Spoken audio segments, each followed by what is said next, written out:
Welcome to another edition of the Apostasy Report. My name is Joshua, and you might want to have a seat for this one. This is going to be, for many people, very disturbing, perhaps akin to striking the shepherd himself, as the emotional connection with musical singers is usually exceeding those of regular speakers, for reasons we will briefly touch on. The Christian music industry, contemporary Christian music, or as I would call it, corrupt Christian music. That is the proper acronym here used, CCM. None of this is approached lightly. It's rather unfortunate that this has to be said. And this is going to be, as far as I can tell, perhaps the most comprehensive video done on the entire Christian music industry. Several people, probably hundreds, have covered some of these people individually, including myself.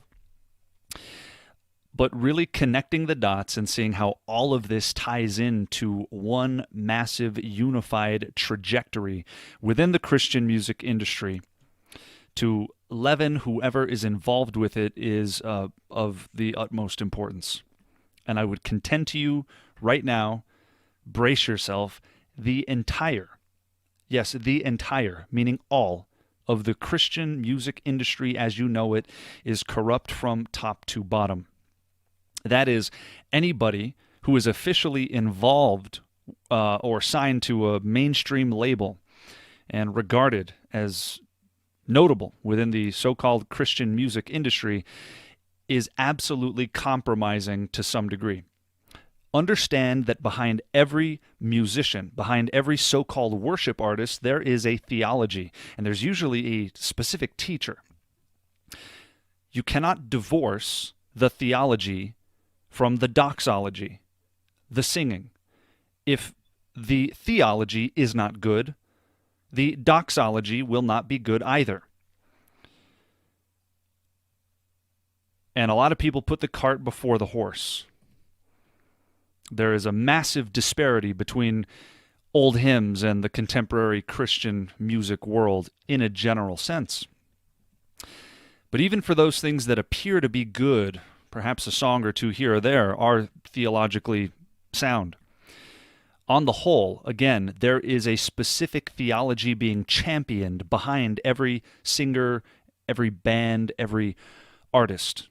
Today we're focusing on the musical aspect. And there is a question as to whether or not the whole notion of a worship leader is biblical whatsoever. And I may decide to cover that in a different video. But you're not going to find a hint of what we refer to as a worship leader today, as some sort of staffed position within a church, anywhere. You will find singing. We've got a whole book of Psalms, well, several books within a book, devoted to singing. Yes, the notion of singing is absolutely valid.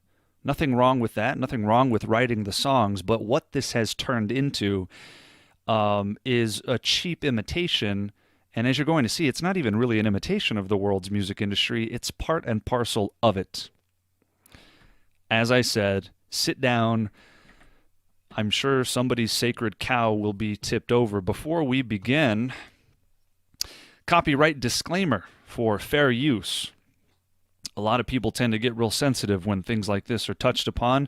Let it be known that the entire purpose of this video in its whole comprehensive format and every specific video that is played is going to be reviewed for the specific purposes of either research or teaching or criticism, etc.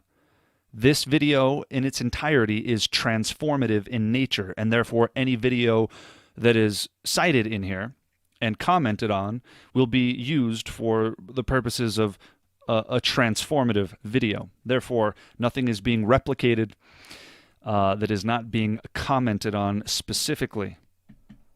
So, let's begin, shall we? The power of music, mind control by rhythmic sound. This could be an entire study on its own. In fact, psychologists in the hundreds at this point have studied this topic quite at length. And just to establish a baseline for the power of music, And the reason that people tend to get so offended is that unlike certain other mediums, your mind is uniquely affected by music in an emotional way. There's a unique connection to the artist because there is a very high aesthetic in pleasant sounds.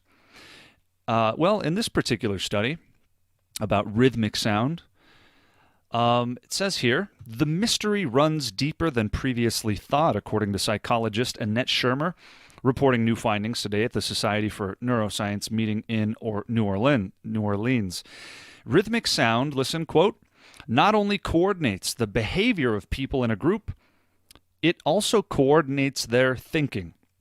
The mental processes of an individual in the group become synchronized. Yes, brain waves are in sync after a certain amount of time listening to the same rhythmic sound. Influence is massive in this state. Some people have questioned whether or not there's an unintentional hypnotic induction of sorts. And many have argued that that's exactly what happens. Now, specifically, this happens in a live concert setting. There are independent studies about decibel levels. The louder the music, the more influential as well. And it tends to induce a state of euphoria with loud music in particular at a certain decibel rate that mimics being drunk or buzzed on alcohol. It's a similar effect that it has on your mind. Add to that lighting levels and so forth, and there's an entire psychology of music that is intriguing to look into. But just to set the tone, we're not dealing what we are dealing with is the battle for your mind. Okay? Martin Lloyd-Jones had a fabulous message on this topic. I recommend looking it up. The battle for your mind. And when you are synchronized with a group of other people and behavior starts to become coordinated, influence becomes easy. It almost necessarily follows. So that when you're primed in a certain state of heightened emotion, the message that comes after it, not to mention the one that's coming through it, is absorbed in a different way. Keep that in mind. Now, music was created by God. It's a good thing, but as with any good thing, it can be abused and it can be used against you to a degree. Be very aware of these things. The modern concert state, for example, this picture, this is not an accident. There's a reason that the modern music industry in general has found the concert setting that we have to be advantageous. People like it. It produces feelings, triggers huge amounts of dopamine to go off in your brain. Very similar to interacting with narcotics. Well then, where do we start? Universal Music Group, one of the big three. You've got Universal, you've got Warner Music Group, you've got Sony Records, Sony Music Group. These are the big three, and Universal is the biggest of the three. Universal Music Group is, for example, here are just some of the artists that Universal Music Group represents. You've got Ariana Grande, Lady Gaga, Gwen Stefani, Nicki Minaj, George Michael.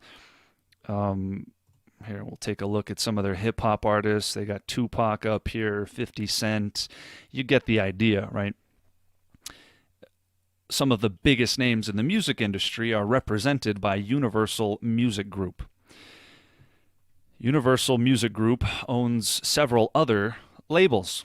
Among them are Capitol Records, and we'll just take a look at a few of them. So you got Capitol Music Group. This is owned by Universal. We're still on Universal's website. Astral Works, another label. Blue Note Records, Capitol Christian Music Group. Capitol Records US, Capitol Studios, Caroline, Deepwell Records, Harvest Records, Metamorphosis Music, Motown, Quality Music Control, and Virgin Records. And under each one of these, there are others, such as Interscope and so forth. It's quite a convoluted business. Again, this is an entire study all by itself, but we are here focusing on Capital Christian Music Group, which is owned by Universal Records. And we're going to take a look at some of the artists that are represented by the same people that represent 50 Cent, Dr. Dre, Drake, Jay-Z, Lady Gaga, and basically anybody famous at this point, right? There you go. Nas, Nelly, Ludacris, right? All these people. The same people that represent them also represent Amy Grant. I'm sure you've heard of Amy Grant. She was pretty big in the 80s. I don't know who these two are, frankly. Perhaps you do. But here's some other names that you'll no doubt be familiar with. There's Cody Carnes. There's Chris Tomlin. He's a big one. Chris Kilala of Jesus Culture. David Crowder. What's that? Danny Goki right there. Hillsong United, of course. There's Jeremy Camp. There's Hillsong Young and Free. There's Hillsong Worship. They're really cornering the market on bands there in the Hillsong group. You got Jesus Culture out of Bethel Church in Reading. You got Carrie Job, Kim Walker-Smith, who is an integral part of Jesus Culture and one of the founding staple pillars of the movement. Who's this? Mac Brock and the Passion Band with Louis Giglio out of Passion City Church. And some various others. Social Club Misfits. I guess these guys are pretty popular these days. We the Kingdom, Toby Mac, very popular. You get the picture. Some of the most notable names in the Christian music industry today are effectively owned by Universal Music Group. This is a worldly conglomerate that is guided by the principles and the dictates of this world. It is not biblical, not even kind of. However, they, like any savvy business person, realize that there is a massive market within Christendom in the general sense. In other words, they know they can make money by marketing these artists, and so they do. This particular record label here, it's called Providential Label Group, is owned by Sony Music, one of the big three. Warner Brothers or Warner Music Group used to own. They sold the stake that they had in a Christian company. And so, as far as I know, it's only Universal and Sony that also own specific Christian labels. Here are some of the artists represented by Sony. This would include Casting Crowns. There you go. Matt Maher, Matthew West. Who do we got down here? It's just so hard to keep up with these people. Thankfully, I am out of this loop. Zach Williams, Vertical Worship, 10th Avenue North, right? Some pretty famous names, and these people are all signed to a label that is owned by Sony Music. Again, another worldly music label. Now, if these artists aren't united by the record label that owns them, they will be united by the booking agent that they use. And the booking agent effectively manages their touring schedule and all of those details. And so, Jeff Roberts and Associates, a popular booking agency, your concert ministry partner, their slogan there, they represent people like Bethel Music from Bethel Church, Bethel Music Leaders, they're doing the Hillsong thing there, Casting Crowns, Flame for King and Country, they're pretty popular, Francesca Battistelli, I Am They, Jordan Felice, there's Mac Brock again, Ledger, who's part of Skillet, Leland, they're out of Bethel Church and were part of Bethel Music in its earlier days and then kind of branched off. There's Matt Maher again, Matthew West, Michael W. Smith, North Point Worship. Boy, there's Skillet. I did an entire video responding to Skillet and showing their waywardness. This is a group that literally tours with Marilyn Manson and other people that are overtly demonic. Young Escape, Vertical Worship, Zach Williams, all the Bethel Music Leaders, right? These people are all under Jeff Roberts. You get the picture. And you've got, I think this is William Morris, They represent some others, such as there's David Crowder there. Now, again, this is the booking agent, not the record label. Jeremy Camp, KB, Lauren Daigle, Lecrae, right? You know these people. Mercy Me, Natalie Grant, Phil Wickham, Shane and Shane, Switchfoot, Tadashi, 10th Avenue North, Trip Lee. Some pretty prominent names with this booking agency who represents basically anything you can think of. This is just the Christian category. As you can see, they represent comedians, country singers, adult contemporary. It's a worldly booking agency that manages touring affairs. It's an entertainment-based industry. Okay. This is another booking agency. You got Amy Grant there. You've got Chris Tomlin. You've got Danny Goki. Okay. The point being, there are secular record labels and secular booking agencies that are really the engine behind all that you know to be the Christian music industry. And there are some independent Christian record labels, such as Reach Records, which we'll get into briefly, but the trajectory is identical. It only adds weight to the fact that we are dealing with an ungodly set of principles, right? It's going to make sense of things as we get into them when you realize that the people managing these artists are godless.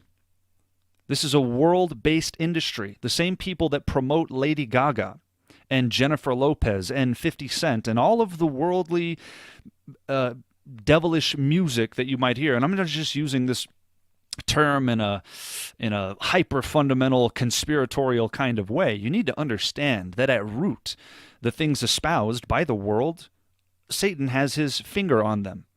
I shouldn't have to explain this at great length. That doesn't mean that everybody's singing about the devil overtly. It means that they are absolutely devoid of anything to do with God, and therefore they are led by the ruler of this world, Satan.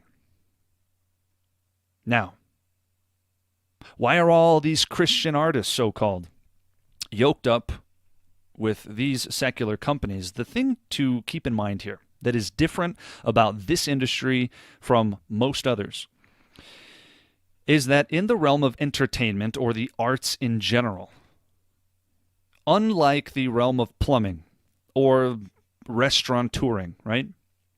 You are dealing with a realm that primarily propagates ideology, primarily. The fundamental business of a plumber is to plumb. The fundamental business of a restaurateur is to dispense food and things. The fundamental business of the music industry is to dispense ideas, ideologies, and philosophies. In this sense, it is the most dangerous and subversive industry around, and the one that ensnares people. And because some objections might be, well, this is their job, right? What are they supposed to do, right? Nobody can work for just an exclusively Christian leader, you know? Well, that's true. But if you work at a furniture store and your boss happens to be a heathen, his primary business is selling people couches, not selling people ideas. When you get into the realm of the arts, whether that's acting, book publishing, or music, you are getting into the realm of ideology and philosophy. You are getting into the realm of something inherently religious, in the sense that whether the person claims to be secular, right, an out-and-out atheist, does not mean that they are not giving you ideas and principles to live by. In that sense, it's a religious realm. It's a realm that is rooted in ideology, and therefore to have anything to do with those who are propagating foul, demonic ideologies as their primary source of business and revenue is to yoke yourself to something ungodly and something that is inherently intended to, wittingly or not, cause people to stumble and to believe falsehood. You can buy a couch from a heathen. You can't listen to Lady Gaga without digesting an ideology, without digesting a specific worldview. There's a radical difference. And if you're yoked up with people that are propagating ideology primarily, you're in a very dangerous spot. And so then the question becomes, as I said, if this business is so important, then that's really the question. What's the motivating factor for the artist to get into this business? Well, it is a business. Yeah, but they have a talent to sing. They have to make compromises somewhere. This is radically unbiblical thinking. Radically unbiblical. There's just zero justification for it. All of that is worldly mindedness. Well, I have to go along to get along. Or you can find another job. Find me a paid worship leader in the Bible. Love to see it. Not somebody who sings to the Lord in spirit and in truth, but this profession of worship is a relatively, it's a new anomaly. This is exclusively a 20 and 21st century issue.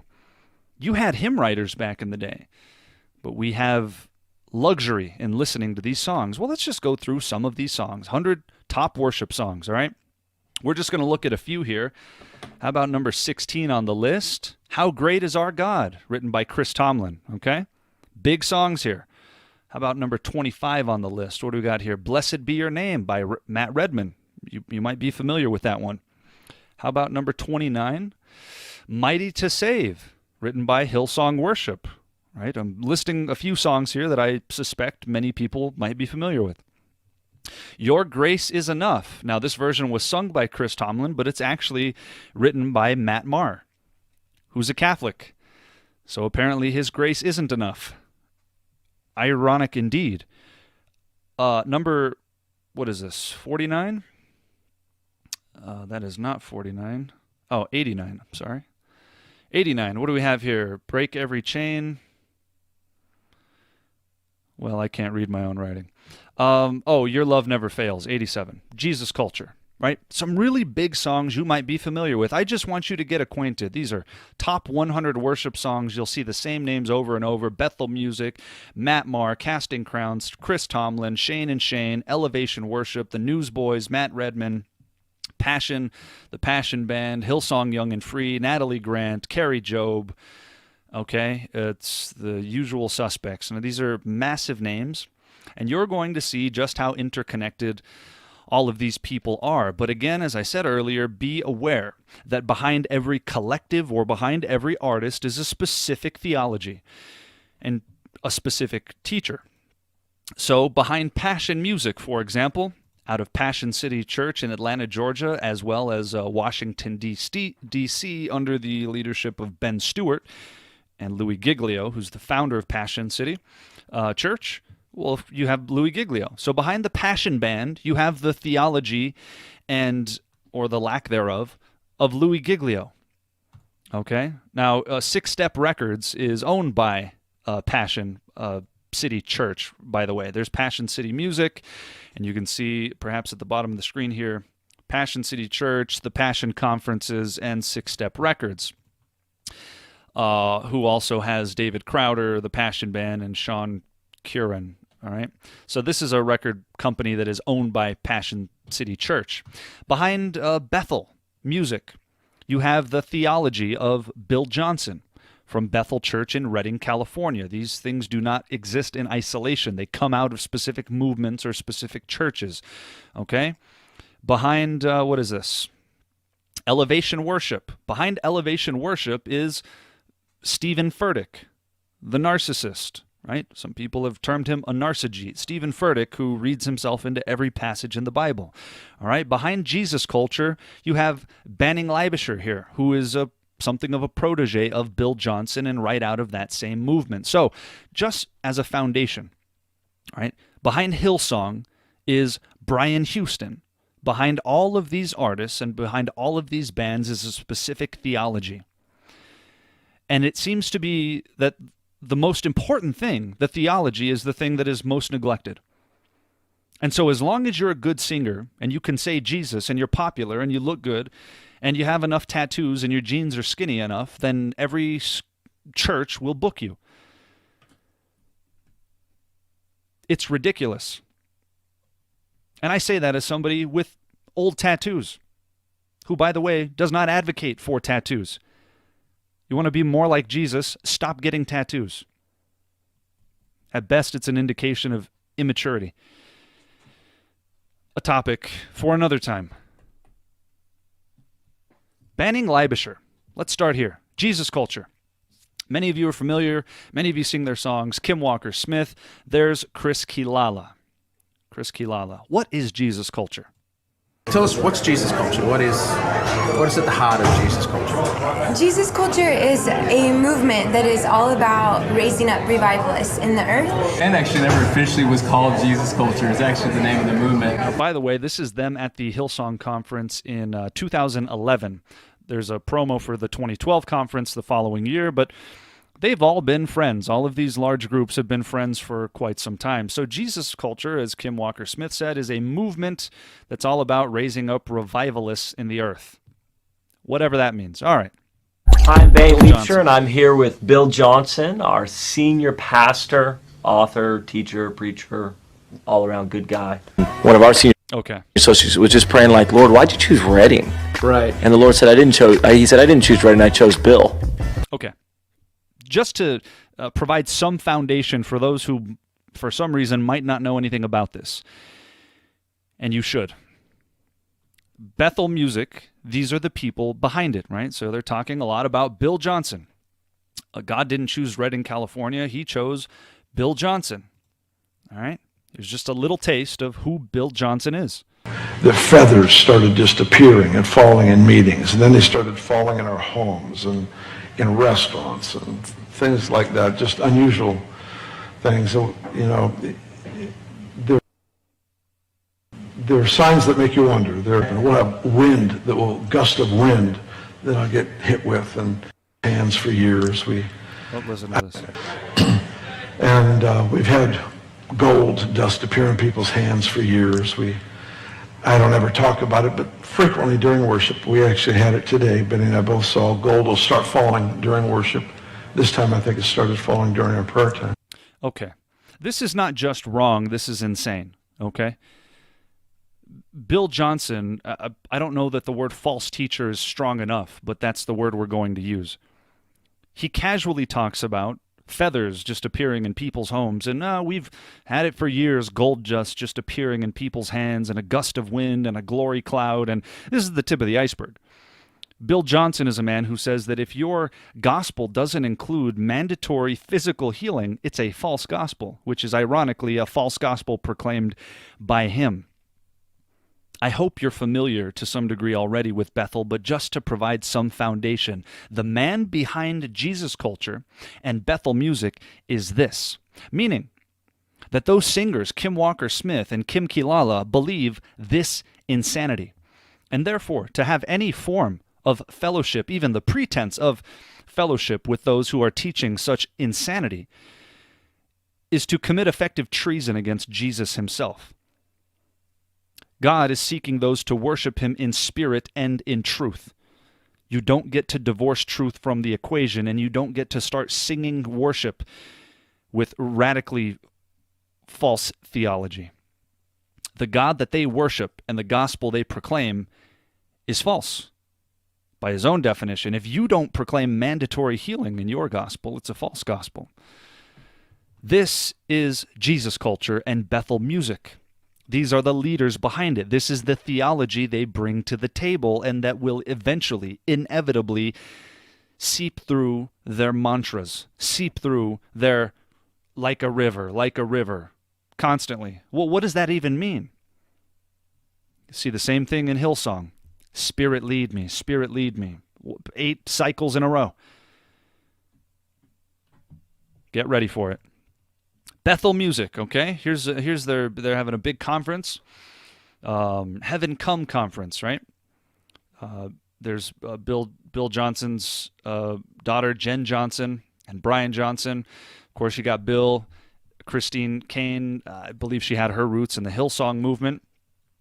Rich Wilkerson Jr. You got Levi Lusko, who's a great friend of the Calvary Chapel movement, and Greg Laurie specifically. We'll get into that in a bit.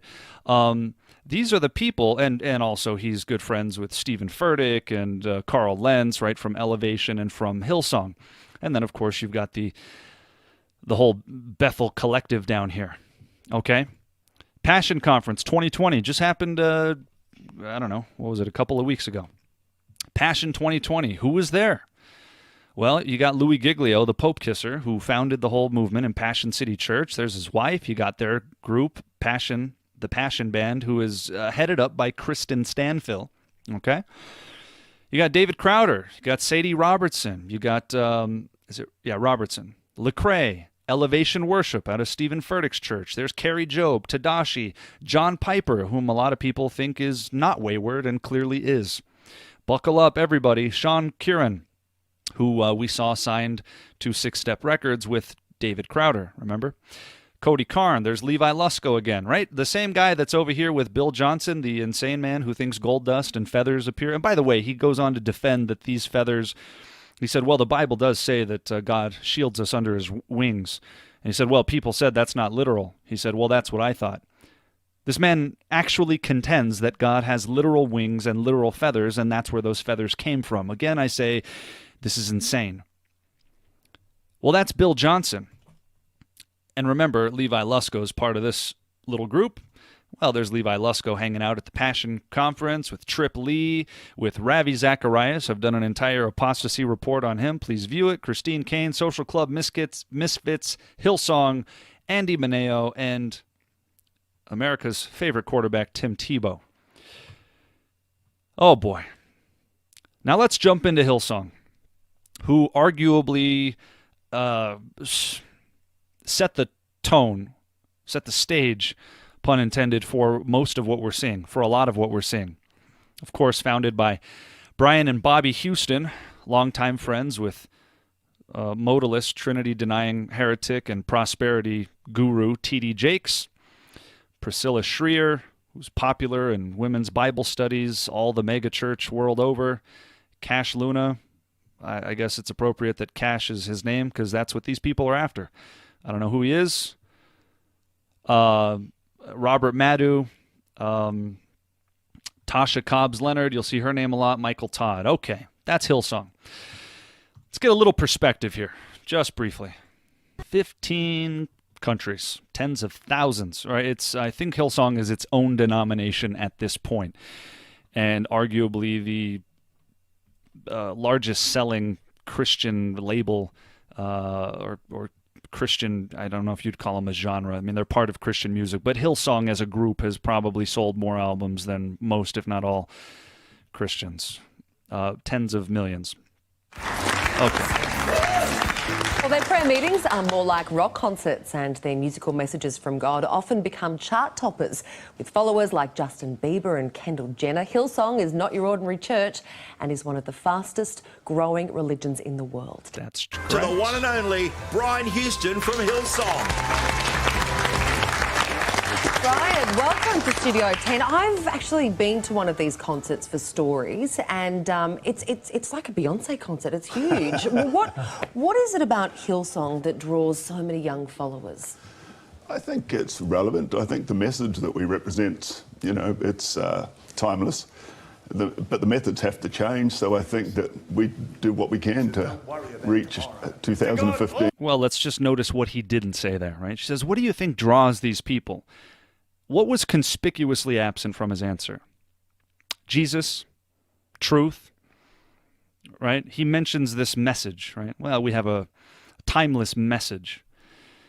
I'll tell you why people are drawn to it all the world over. The world loves it, and he's on secular talk shows that love it, and they're interviewed by some of the basest shows around, he and his other pastors in the Hillsong movement. They're loved by the world because they're a part of the world. The world embraces it because it reeks of itself. The world recognizes it as kindred. That's why she said, boy, it looked like a Beyonce concert. It does. It's nearly identical to any of those. Well, no wonder. I don't know who Beyonce is signed to, but I know Jay-Z was represented by Universal Music Group, so they're represented by the same record label. Is it any wonder that their concerts look the same? Suppose I shouldn't be surprised to find out that Beyonce is also represented by Universal Music Group. The point is, pick the artist, it looks just like a worldly concert because that's exactly what it is. It is not rooted in truth. It is rooted in marketing. It is rooted in euphoria. It is rooted in a temporal experience. Okay, listen. Here's Brian Houston. This is the fundamental Brian Houston back in the day. New from Pastor Brian Houston, money. There's not one person in this building who doesn't need more money. And if you say, well, I don't need more money, then I would say you have a very poor outlook on life. You'll learn why you need more money. Because money is a tool that can accomplish phenomenal things. This man has been part of the prosperity group for years, though he's arguably been outshined by people like Joel Osteen or T.D. Jakes or Joyce Meyer. What you're going to find is that he's good friends with all of them because they have the same love. It's a love of money, a root of all kinds of evil, if not all of it. And if you don't think you need more money, you have a real poor outlook on life. All right? These are the type of people that creep into widows' houses and fleece them. These are liars, right? Remember Paul talking about false apostles who, were charging people money to hear messages of truth and whatnot. Brian Houston has been a money preacher for years. And he has just found a more clever way to do it without always talking about money. He has slightly shifted the focus to general self-help. He has found what people want. Now, understand this. There's an old axiom that an old grifter or a con man once said. He said, if I know what you want, I can take you for everything you have.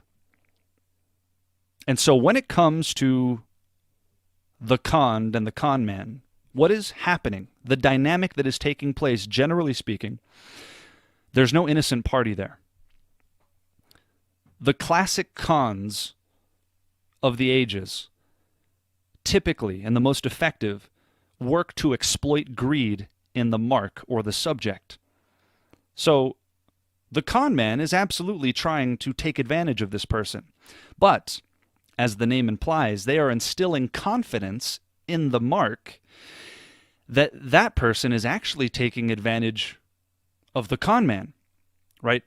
So you see this played out in those old scenarios where the guy comes in pretending not to know how to play pool. And they make a series of bets and he loses. And then he says, I'll bet $1,000. The other person is all too happy to take advantage of him, when the con man then displays his true skills and takes that person for all they're worth. He did it by exploiting their greed. They weren't innocent, and nor are the people that are taken in with Brian Houston or the like. They're not innocent. Their greed is being exploited by the devil. Little do they know. They think they're going to get something out of these self-help messages that rely on their inner strength, but they've got this thin veneer of the name of Jesus and no substance of him. So they're going to get something, and they get got instead. There are no innocent parties in this scheme. Remember, we hear false teachers described as deceiving and being deceived. They are victims and perpetrators all at once. Oh, they're deceived, make no mistake about it, but they're bent on deceiving as well. And they revel in their own deception. Brian Houston, you need more money. Well, is it any shock that T.D. Jakes and Joel Osteen are friends of his? This is at the Hillsong Conference a few years back. Craig Rochelle from lifechurch.tv. That YouVersion Bible app you have in your phone, that's owned by this deceiving man right here. There's Kerry Job, Leland from Bethel, Judah Smith, a good friend of Carl Lentz, who's one of the Hillsong pastors in New York. T.D. Jakes, when he has his conference, of course, he invites his old buddy Brian Houston over. Brian Houston and Joel Osteen, I think you can see that there. They've been close personal friends for quite some time. There's Joel Osteen with Carl Lentz out of Hillsong, New York. Who do we got here? Joyce Meyer celebrating 30 years of Hillsong Conference, right? There she is back at the 2012 conference, a longtime friend of the entire Hillsong movement. I hope you see the foundation we're setting here. That behind this entire movement, before the music ever comes out, before a lyric is written, this is the theology that is feeding into it. And it is impossible for that not to eventually leaven you. A little leaven leavens the whole lump unless we wish to make the Holy Spirit a liar. Those words were not said in vain. These are doctrines of demons being propagated by this whole crew. And here's another one of Brian Houston's friends, Nicky Gumbel. Nicky Gumbel of the famed Alpha course out of Holy Trinity Brompton over the pond in England, which again is an entire study. Any one of these people that are mentioned could be talked about at length, but we're building a comprehensive picture about the entire music industry, okay? So we started with Hillsong. Now watch this. Holy Trinity Brompton, led by Nicky Gumbel, who's a longtime friend of his You Need More Money friend, Brian Houston. Here's Nicky Gumbel back at the 2011 Hillsong Conference. Watch this. Nicky, it's great to have you with us. Thank you for joining us this afternoon. Oh, thank you so much, Steve. It's great to be with you. Now, this is your first time in Australia? Not our first time in Australia. We've been first time at the conference. First time at the Hillsong Conference, yeah. How are you finding it? We are absolutely. I mean, there just aren't words to describe it. It is so amazing. We've had 3 days of just the love, the welcome, but also the inspiration. There is so much. I don't think I've ever had 3 days in which I've learned so much or been inspired so much and seen a model that is so the thing that we want to do. And stop right there. Seen the model that is so the thing that we want to do. He talks about his inspiration. This is exactly what we want to do. Well, who's we? Well, it's he and his cohorts at Holy Trinity Brompton. So what did they do? Well, based on Hillsong's model, they created this. The Holy Trinity Leadership Conference, HTB Leadership Conference. Listen. Infinitely greater than what divides us. What unites us is infinitely greater than what divides us. That's the whole theme. These men are all ecumenical underneath it all. What unites us is more, how does he phrase it? Well, it's infinitely greater than what divides us. Who's us? Well, us, among other things, includes this guy right here. Well, I knew Pope Francis before becoming Pope. I didn't know Justin Welby, just I saw him in Focus. This is one of the men that elected Pope Francis to the papacy. This is a staple member in the Catholic Church, and a pretty high-ranking one to be on the voting committee of the Pope. This is what Nicky Gumbel's all about. What unites us is infinitely greater than what divides us. And what unites them? Well, it's not truth. It couldn't possibly be truth. If you have questions about Catholicism, please see the recent video I just did on that topic. This is who Nicky Gumbel has. And what does whatever this man's name say? Listen to what he says. All of them together. You'll hear his voice here. Together. Father, make us one. Jesus, make us one. Holy Spirit, make us one. Amen. Make us one. Well, who's us? Well, there you got a whole group of people, including Joyce Meyer. Big shock, right? And you got the Archbishop of Canterbury who was there, Justin Welby, and a whole host of other representatives from various denominations, Anglicanism, and so forth, right? And so it's all about uniting each other. You're going to see this is the common theme. All right? Well, what does this have to do with worship? That's a great question. I'm glad you asked. This is to establish who and what Nicky Gumbel is, and exactly what his inspiration for what he does was, and that was Brian Houston and the Hillsong movement. Well, this is Nicky Gumbel, also fond of the Pope, like Louis Giglio and others that we're going to see. So it's no wonder that he had one of the men that elected Pope Francis at his conference, excited to unite with those people that he claims we have much more in common than what divides us. This is a common talking point of the ecumenical heretic Rick Warren, who does similar things and has found himself at the Vatican on multiple occasions. Well, let's get a listen to Matt Maher, very popular contemporary Christian music artist. Listen. There's been a buzzword floating around Catholicism now for about 40 years called the New Evangelization. And I think what a lot of... With the New Evangelization, a buzzword floating around Catholicism, what's he talking about? Listen. So welcome to everybody. If this is your first time joining us at the Catholic Ecumenical Track, you're very welcome. My name is Father Emmanuel. I am a Franciscan Friar of the Renewal. My name is Audrey Assad, and I'm a singer, songwriter, worship leader. I live in Nashville, Tennessee. I'm Matt Maher, and I'm an itinerant worship leader and songwriter, and originally from Newfoundland, Canada, and then lived in Phoenix. Just proof that God has a sense of humor. Okay, that's good enough. Matt Maher and Audrey Assad are Catholics, and I bet you've heard of both of them. I believe Audrey Assad is mixed up with the Bethel group. In any event, they both are here at the IHOP conference. It was called the One Thing Conference out of IHOP, the International House of Prayer, led by Mike Bickle, who is also a friend of the Bethel organization. He and Bill Johnson are friends since the 90s and were part of a group that were termed the Kansas City Prophets. Now, Matt Maher's a Catholic.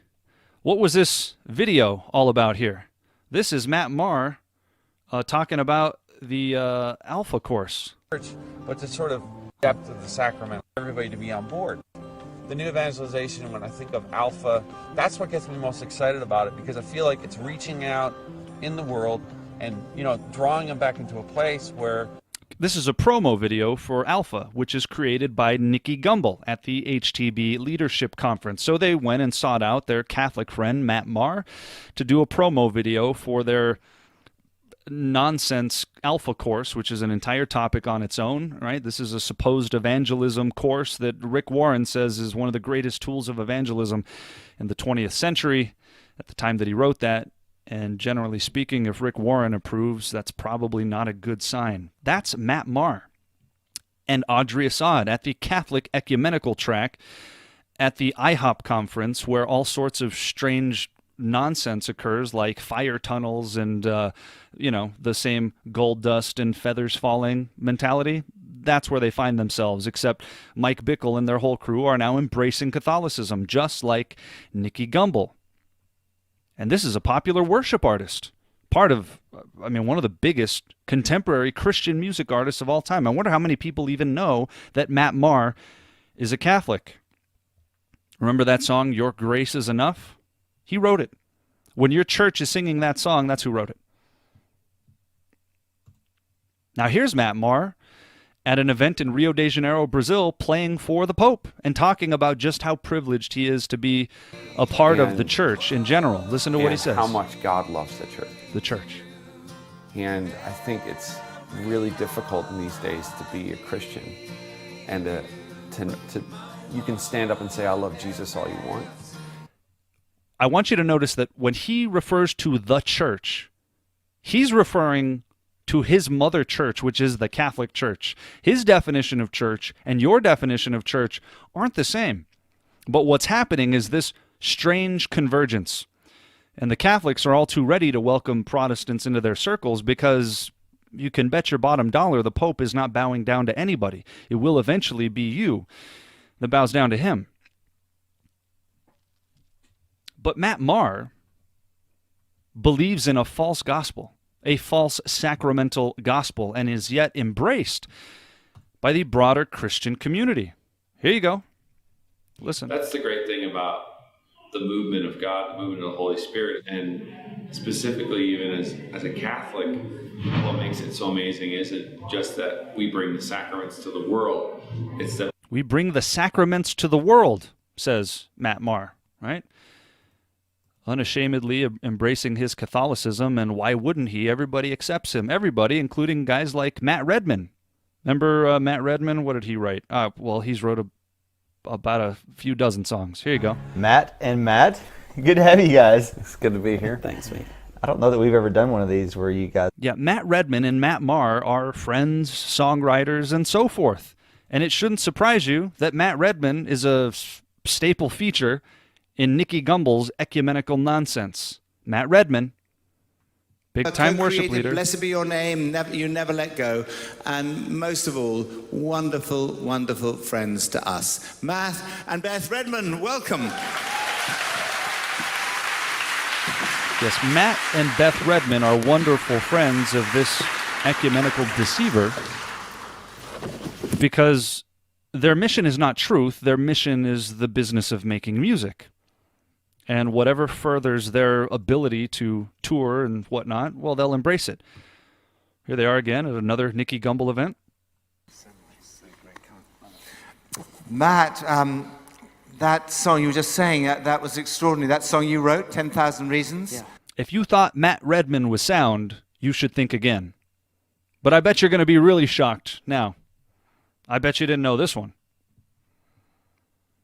Hey everyone, this is Matt Redman. I'm actually backstage at Love Life Conference 2013.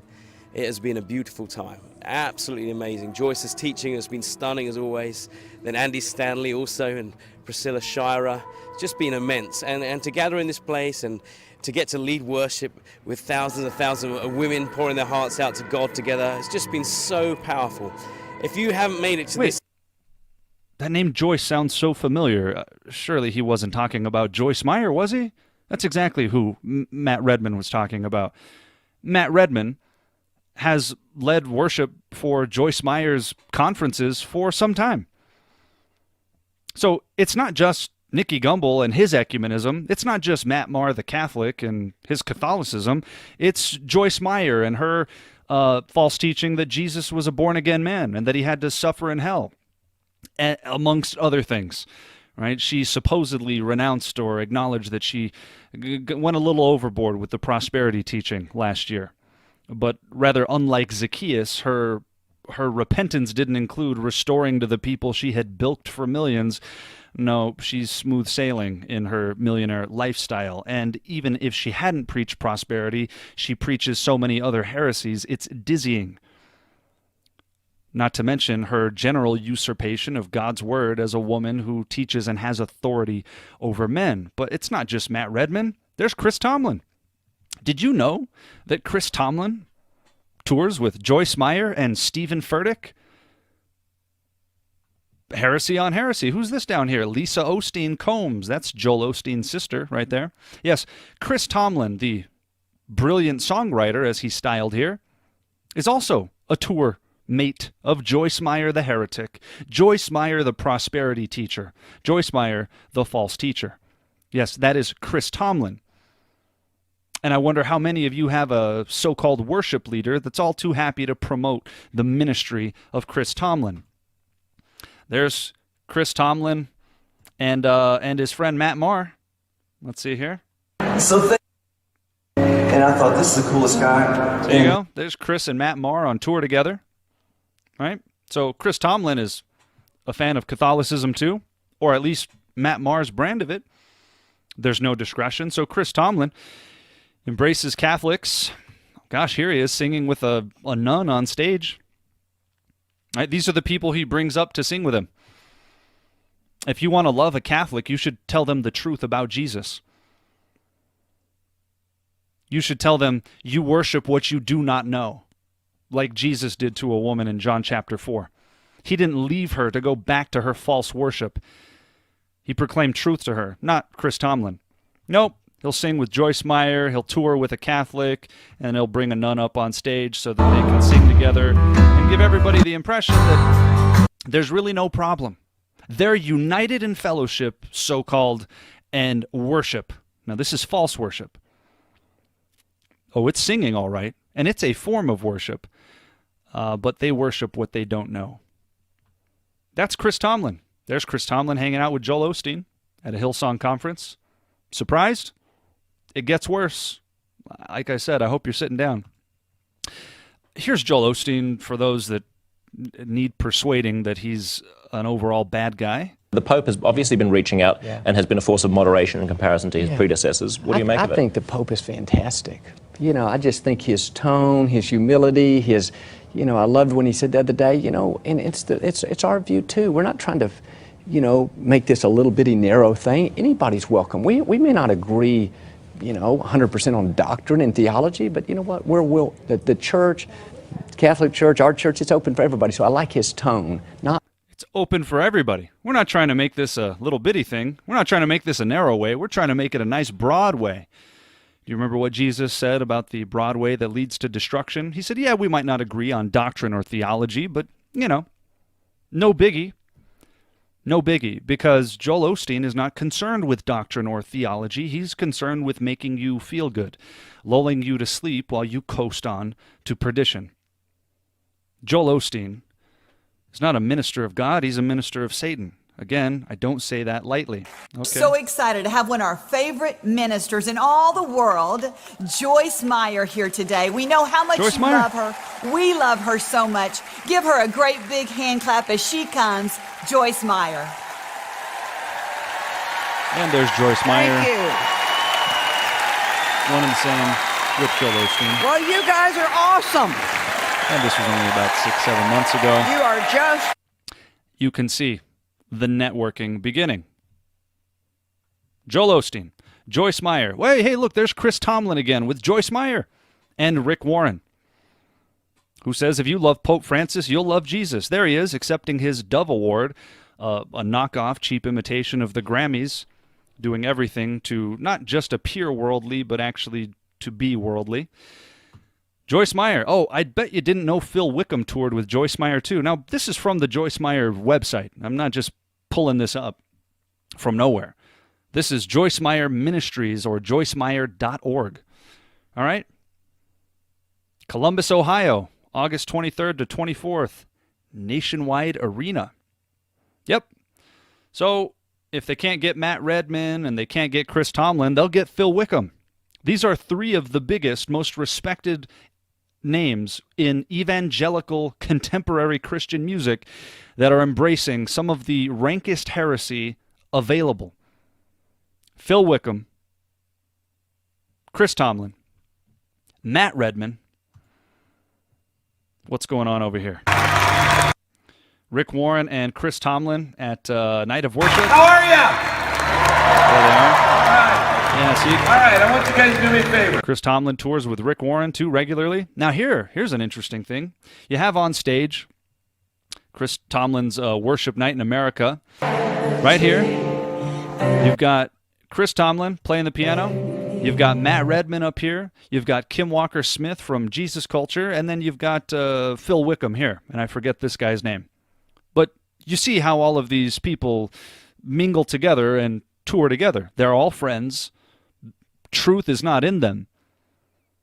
Their theology is about as thin as rice paper, and all of them, all three of these guys especially, tour with and lead quote-unquote worship for Joyce Meyer Ministries.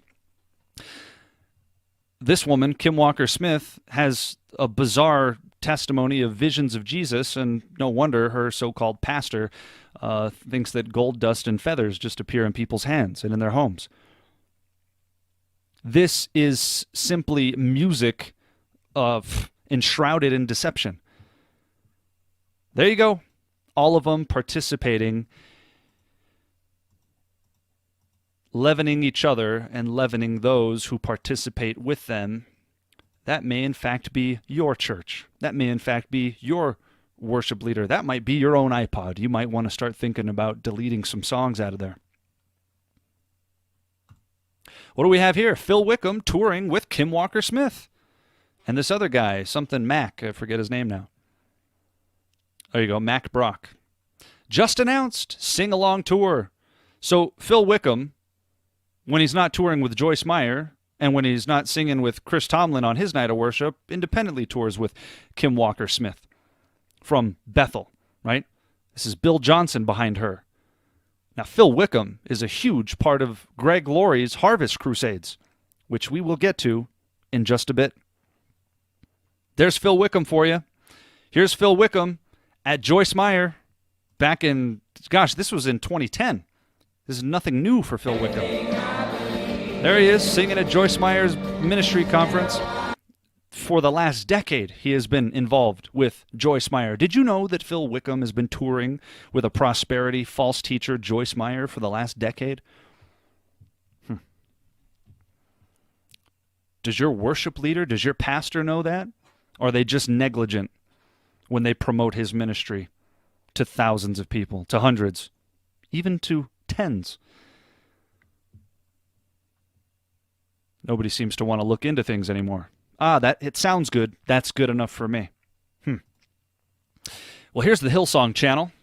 Hillsong Channel shows. They feature people like Daniel Fusco, also a good friend of the Calvary Chapel movement. There's Robert Morris from Gateway Church, who threatens people with demons if they don't tithe. He says demons will come and get you if you don't tithe to his church. Who else we got down here? Joseph Prince, Mr. Hypergrace, John Gray, who was a former pastor, I'm using the word loosely, a former hireling at Lakewood Church alongside Joel Osteen. What do you got here? Half of these names I don't know. BillyGraham.tv, I wonder who signed off on that one. United, Zion, Gentis, and Franklin. There's Skip Heitzig from Calvary Chapel. He's one of the regional leaders of the entire Calvary Chapel movement. Somebody might want to check them. If you haven't seen the Calvary Chapel report I did, please take some time to view that. You got Jack Graham down here, who's also a close personal friend of T.D. Jakes and Stephen Furtick. It's quite a tight network, of course. You got Joel Osteen, Joyce Meyer, there's Stephen Furtick right up here, Creflo Dollar, right? David Jeremiah. Did you know David Jeremiah was on the Hillsong Network? Some more Creflo Dollar, T.D. Jakes, right? Okay. You have all these different shows just teeming with heresy. This is about the filthiest spiritual channel around. Hillsong Channel. Okay. So who was at the Hillsong Conference last year? Well, we had Brian Houston. You Need More Money, remember? You have Louis Giglio, the Pope Kisser, who's the founder of the Passion Movement, the Passion Conferences. Joseph Prince, who's a friend of Joel Osteen and so forth. And remember, Angel Feathers and Gold Dust, Bill Johnson over here, who says if your gospel doesn't include mandatory healing, it's a false gospel. Time would fail us to enumerate all of the individual heresies of these people. You get the drift here. These are the people. This is the theology being propounded from the Hillsong Conference, wherein many musical artists are there to lead people in false worship to a God they claim to know but don't. And so what did we have here? There you go, Joseph. That's just listing all the same people, okay? There's Bill Johnson backstage at the Hillsong Conference. But I want it done in a way without the music in the background, without all the Funny that he would talk without about all not the stuff having going music. on that is important and valuable. Yeah. I want it happening in a context that they can duplicate. Listen, done in a way he's talking about healing. That people can see and we think that, oh no, it's reserved. Yeah. That blew my mind because a lot said, now I can pray over you all and begin to, as far as healing, but I want you to stand up and I want you to pray for the person with the ailment. Yeah. That blew my mind because a lot of people don't recognize that you too can lay hands on the sick and they will be healed. Ooh, Let's talk about that because a lot of people don't think, they think that, oh no, it's reserved for, the gift is reserved. You need to understand, these people are hyper-Pentecostal extremists who believe, again, in mandatory healing as part of the gospel itself.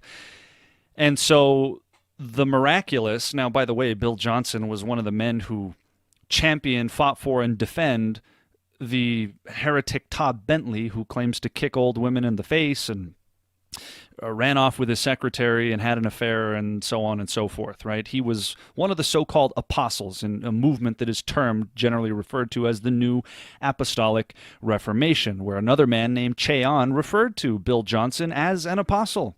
a distinguished apostle, no less. Bill Johnson then stood over a man named Todd Bentley who was writhing on the floor, claiming to be under the power of the Holy Spirit without any self-control, and proclaimed that he was going to lead this movement and they were going to stand with him. And shortly thereafter, he had an affair.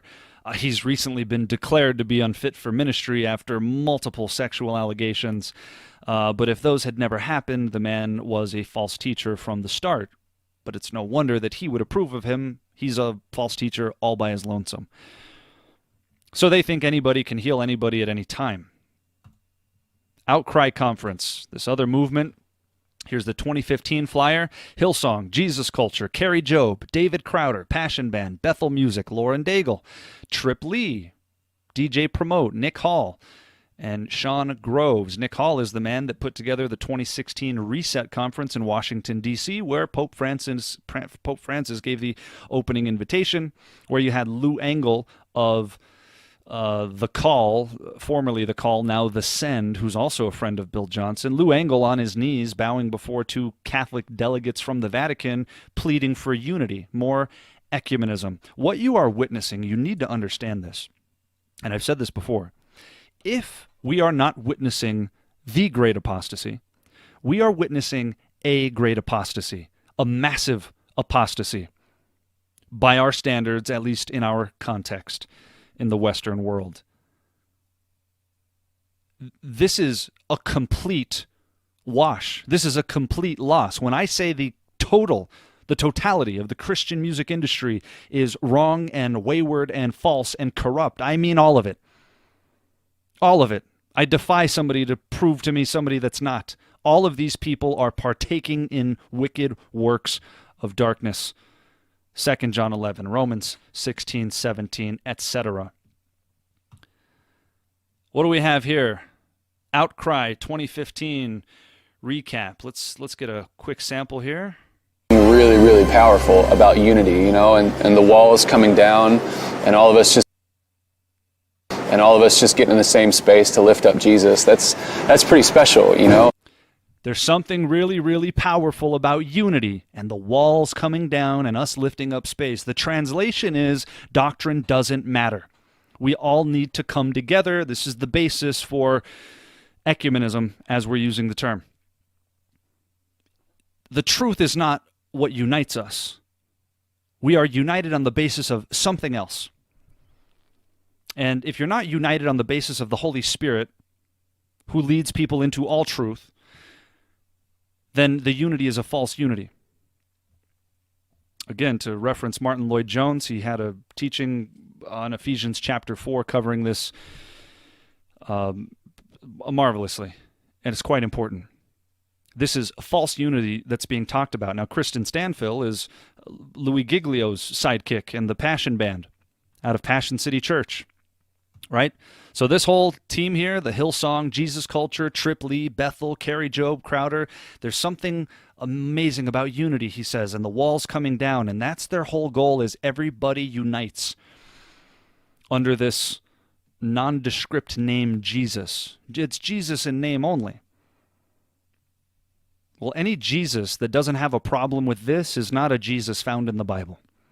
It's a false Jesus. This is no light matter. What do we have here? Switching gears just slightly. Have you heard of For King and Country? They're chart toppers. See For King and Country and Matt Maher at the Washington State Fair Columbia Band Concert Series. Oh, they also partner with Matt Maher the Catholic. You know why? Because For King and Country has no discretion, integrity, or anything virtuous either.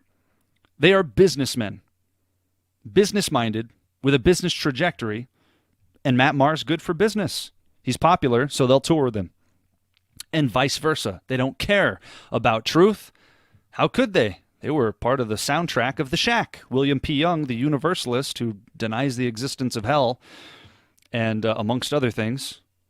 Here you go. What the book and the movie has, I think, done a very classy job of doing, if anything, is going, hey, knock, knock, knock. Don't put him in a box. You know, don't put faith in a box. Don't put God in a box. Don't put Jesus Christ in a box. Don't label him a goody two-shoes or a great, but like, this is bigger than you think it could be. What is he even talking about? This is bigger than you think it could be? Translation, don't put God in the Bible. That's what he means by box there. Don't give me sound doctrine. Right? There will come a day when they will not endure sound doctrine, but having itching ears will heap up for themselves teachers. Don't put God in a box. Don't label Jesus a goody two-shoes. No, let's go ahead and describe God as a black woman and a Chinese woman and an Arab man and whatever in a movie that intimates at universal salvation, where effectively faith is of no consequence. Everybody gets saved. You all get a medal. You all get a prize. Again, this entire movie, which I covered in the Skillet video, please go watch my response to Skillet and John Cooper for a much more in-depth analysis of the shack and all of William P. Young's heretical assertions. I hope some of you are familiar with this ridiculous book and movie, but for King and Country, I think it's great because we don't have to put God in a box. Well, we have to keep God in the Bible, because that's where he describes himself to us. So if you're getting out of the Bible, don't call my Bible a box because you don't like the way God is described. And when you start creating a God of your own fancy, you're really steeped in idolatry. The God described by William P. Young does not exist. They use the name Jesus just like Islam uses the name Jesus. It's not the same Jesus. It's the same name. It's a different Jesus. The Bible tells us about another gospel, another spirit, and another Jesus. Look at some of their lyrics. Here's one. God only knows. Wide awake while the world is sound asleepin', too afraid of what might show up while you're dreaming. Nobody sees you. Nobody would believe you. I don't even believe what I'm reading. Every day you try to pick up all the pieces. All the memories, they somehow never leave you. Nobody sees you. Nobody would believe you. God only knows what you've been through. God only knows what they say about you. God only knows how it's killing you. But there's a kind of love that God only knows. God only knows what you've been through. You get the picture here. Now, so they're using the word God, and as you can see, it is so nondescript that this can and does apply to anyone, anywhere. It is designed to have a universal appeal. It appeals to as many markets as possible. And this is why many elements of pop culture embrace these guys, because, well, it's not offensive. It's not talking about the exclusivity of Jesus. There's no sound theology here. God only knows what you've been through. You're lamenting a sad situation. Well, of course, this is something everybody can relate to. We've all been in a sad situation, I'm sure, to some degree or another. Nobody would believe you, right? Whatever the inspiration was. The point is, it's not exclusive even to this song. Here's Burn the Ships. How did we get here? All cast away on a lonely shore. I can see it in your eyes, dear. It's hard to take for a moment more what we've got. Burn the ships, cut the ties, send a flare into the night, say a prayer, turn the tide, dry your tears, and wave goodbye.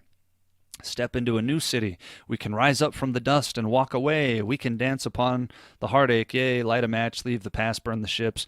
Right. So as he described it, he wrote this as a result of his wife coming down with some sort of prescription drug addiction, and burn the ships is supposed to be a metaphor for letting go of the past or something like that.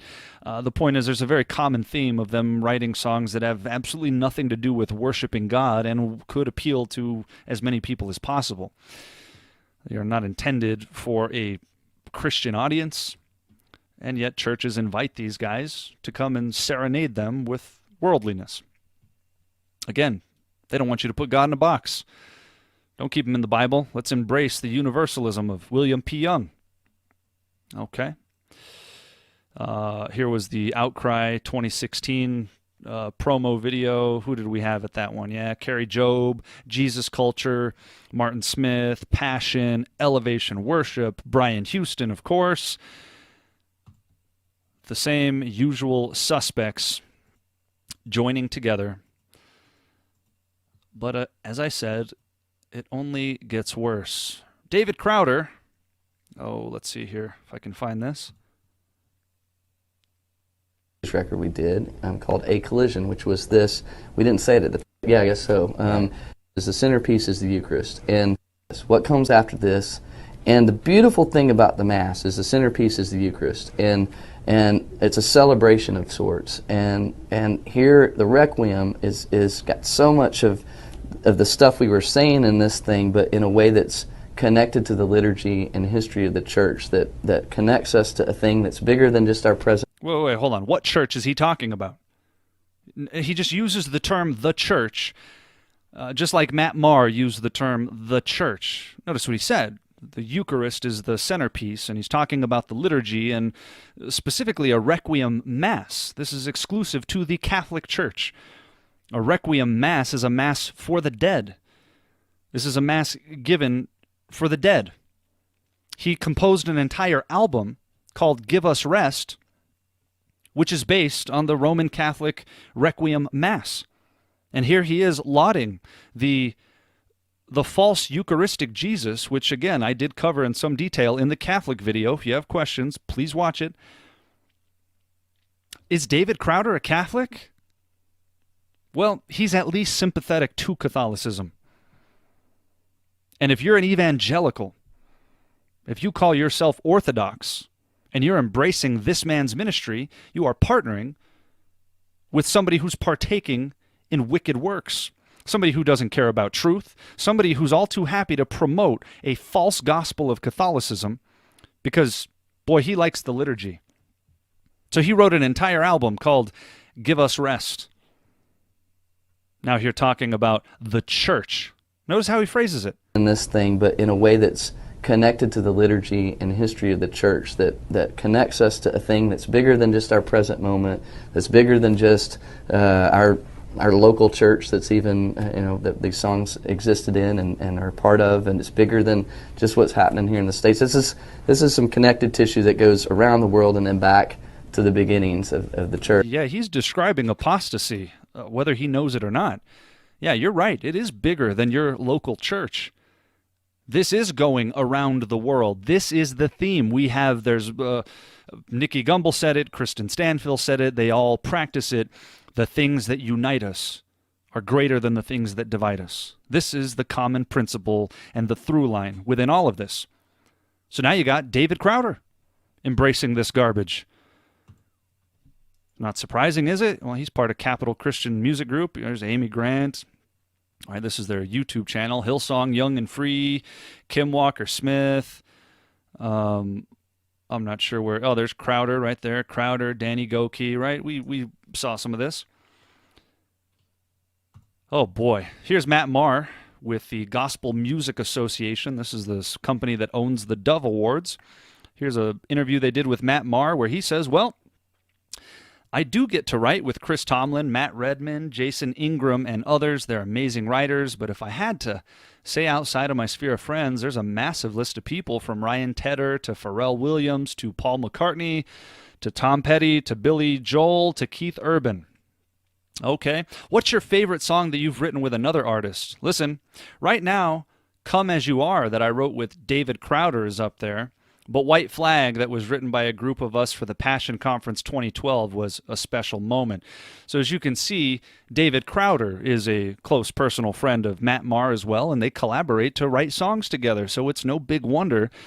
And I believe Matt Maher also, was on the Give Us Rest album on one of the tracks there, one of the records. But Matt Maher, written by a group of us for the Passion Conference in 2012. He was writing songs for Louis Giglio in the Passion Conference for nearly the last decade. Casting Crowns, do you like them? Well, they tour with Matt Maher as well. So let's just get them out of the way. When I say this extends to everybody, I mean it extends to everybody. Here's the Dove Awards. Kirk Franklin, Amy Grant, the Newsboys, Toby Mac, Need to Breathe. Oh, yep, Joyce Meyer and Rick Warren. There you go, Passion Worship. Okay, and a tribute to Billy Graham, Mark Burnett's The Bible. Well, Mark Burnett's a Catholic too, and his wife, Roma Downey. The Dove Awards are a complete sham. What do we have here? Oh, there's Rick Warren doing a press conference at the Dove Awards. This man is a false teacher. He's been a false teacher. A man he calls his a dear friend who's departed now, something of a Muslim universalist. I couldn't even call him a good Muslim. His name was Maharathut. Rick Warren said he was a genius. Dear friend, right? He calls false teachers, open professors of other religions, geniuses and his comrades in arms. Rick Warren has never been sound. Of course, you got the Shack here winning Film of the Year at the Dove Awards. That should give you just some idea of how bad it is. But the entire presence of the Dove Awards is nearly comically bad. This appears to be some kind of joke. I mean, can you imagine Jesus going and partaking in an award show? Talk about vanity. How vain can you be? This is a cheap mimic of the Grammy Awards. You know? Well, it's just Western Christianity, hard at work. This isn't Christianity. This is worldliness. That's what this is. All right, well, the Shack won Inspirational Film of the Year. That page is out. Of course, TBN partners with them. What do we got up here? Gospelmusic.org. Again, the Dove Awards are owned by the Gospel Music Association, okay? I want you to understand that they have a statement of faith, right? There's nothing, they are overtly presenting themselves as representatives of Christianity.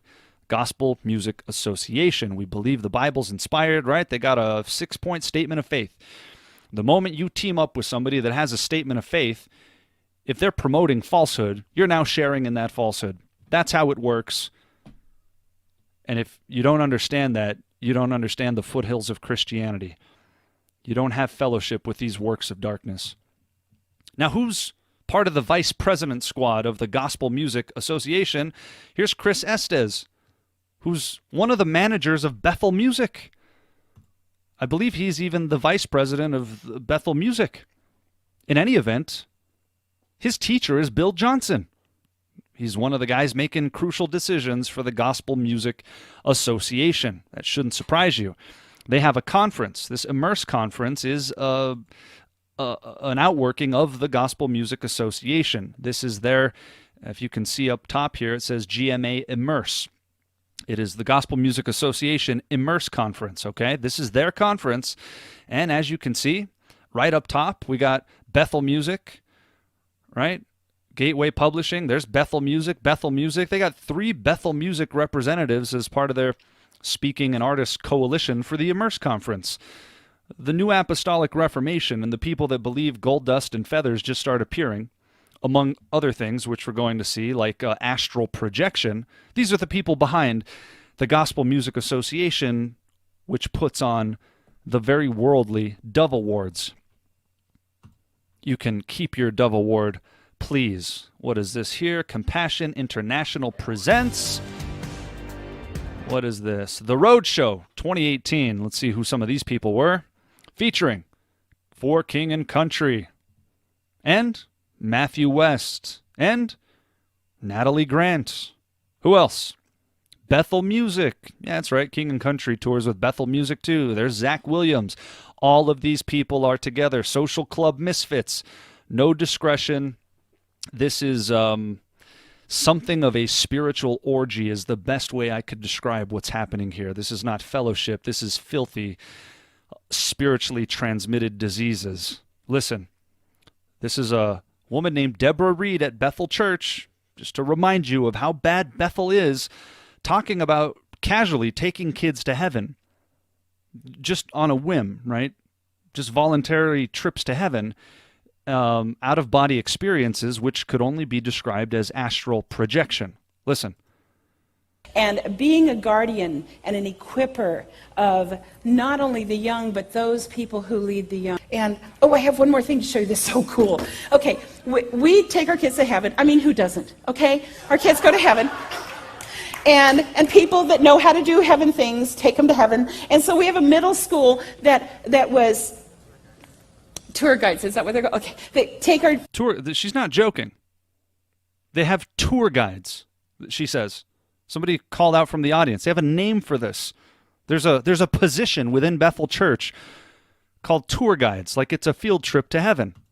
Our middle school kids to heaven. So now I'm sorry, but that's fun. Okay, you want to know if you're really going to heaven? Okay, you don't go. But these guys, they think it's really cool. They meet each other. They see each other in heaven, hang out. I mean, the neat thing about it is real to them because it is real. No, it's not. This is a delusion, and if it is real, it's astral projection, which we just don't have time to get into. But this is an occult practice where people aim to have out-of-body experiences, and there's some reason to believe some of these people actually do. They are playing with a demonic realm. If this is actually happening. She just casually talks about taking trips to heaven and meeting each other, having some kind of out-of-body experience. This is the insane theology coming out of Bethel, which includes Jesus Culture, Kim Walker-Smith, and Chris Kilala. If this were the only centerpiece, if this were the only common denominator that we are looking at, it would be bad enough. But alas, they all have their independent. Now listen to this guy, my goodness. This is part of the Bethel Kids Ministry. A little girl where the angels were in the room, and she pointed off and said, "There's one over there by the first graders." So I asked her, I said, "Do you know why he's here?" And she took off, and I think she went and talked to the angel. And when she came back, she said, "He's here for healing."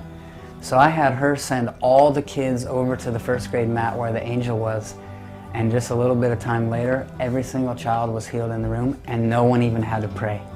I'm not trying to be mean here, but he looks a little loopy already. This guy is off, even by worldly standards. I don't know how anybody would see this and say, yeah, let's leave my kids with this guy. Well, he looks way too awake. I don't know how to describe it. Again, I'm not trying to be mean here. There's something very off about this individual. Casually talking about an angel and casually talking about everybody getting healed in the circle and whatnot. And here's Bill Johnson going on about his glory clouds and his angel feathers and whatnot. So just to recap, you got the Heaven Come Down conference with these people. These are all Bethel representatives. Bill Johnson, Christine Kane. Don't forget Levi Lusko. Levi Lusko, a good and longtime friend of the Calvary Chapel movement and the Harvest Crusade movement, part of the Bethel touring crew at this point. Keep that all in mind, and we will move on to, what do we have here? Oh, this is Hillsong Young and Free. My goodness, there's just to show how insanely involved these concerts are. But you know they look like Beyonce concerts, and apparently the page isn't loading anyway, so we'll just skip that. How about Lecrae? A lot of people like Lecrae. He's a little different. See, he's on his own record label that he co-founded with another gentleman, I forget his name, Ben perhaps, called Reach Records, which has other artists such as Tadashi and Trip Lee. And some people have been concerned about Lecrae for a little while. We're going to get a few statements from Lecrae, who was at the Passion Conference this year and for several years prior. Let's just listen to Lecrae's general outlook at this point. A meal. Like, I just don't, I guess conceptually people say, like, selling your soul means, like, you're going to compromise your beliefs for some kind of success or something like somebody that. invited you get signed to your new label and they invite you to a party and you have to go to the back room where they're doing some kind of thing. You never had that happen? Not at all. If you know what's funny, like, just transparently, is I've had more success both, like, in terms of, like, fanfare and financial from the faith-based market. So it's weird when people say, oh, you sold out for this. I'm like, this ain't like more popping in terms of, like, you know, where they really paying and doing all this stuff. It's more lucrative in the faith-based market. Yeah, exactly. Yeah. So I'm doing this out of love for my people. I'm doing this out of love for hip-hop. Well, a little bit of truth just came out there. It's more lucrative in the faith-based market. That's what it is for them. It's a market. You are a client and nothing more. This isn't worship. This is a market. It's market-driven. That's why there's no discretion about who they're touring with, who they're partnering with. There's none at all. Why? Because it's about making sales. It's not about proclaiming truth. And you might say, well, but I heard Lecrae when he was a young man just starting, and he sounded so rooted, so biblical. Maybe. Whatever he might have seemed to be at some point, that's not what's happening now. And this isn't new. It's just gotten progressively worse.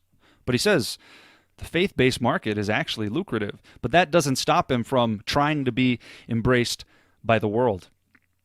Because once you are fully embraced by the world, there's just no question that the world is a more lucrative market. But make no mistake about it, the faith-based market is quite lucrative. And that's why you're seeing all of this. These people make a lot of money, and perhaps you're one of the ones giving it to them. How does Lecrae think of himself? Sure. You know, people label you a Christian rapper. They do. You're okay with that? I mean, you know, they label Chance a Christian rapper. They label Kendrick a Hebrew Israelite rapper now. I don't know. right. It's just like, you know, man, I mean, people going to say what they're going to say. End of the day, it's good music. It's good lyrics. You can find whatever you're looking for inside of it.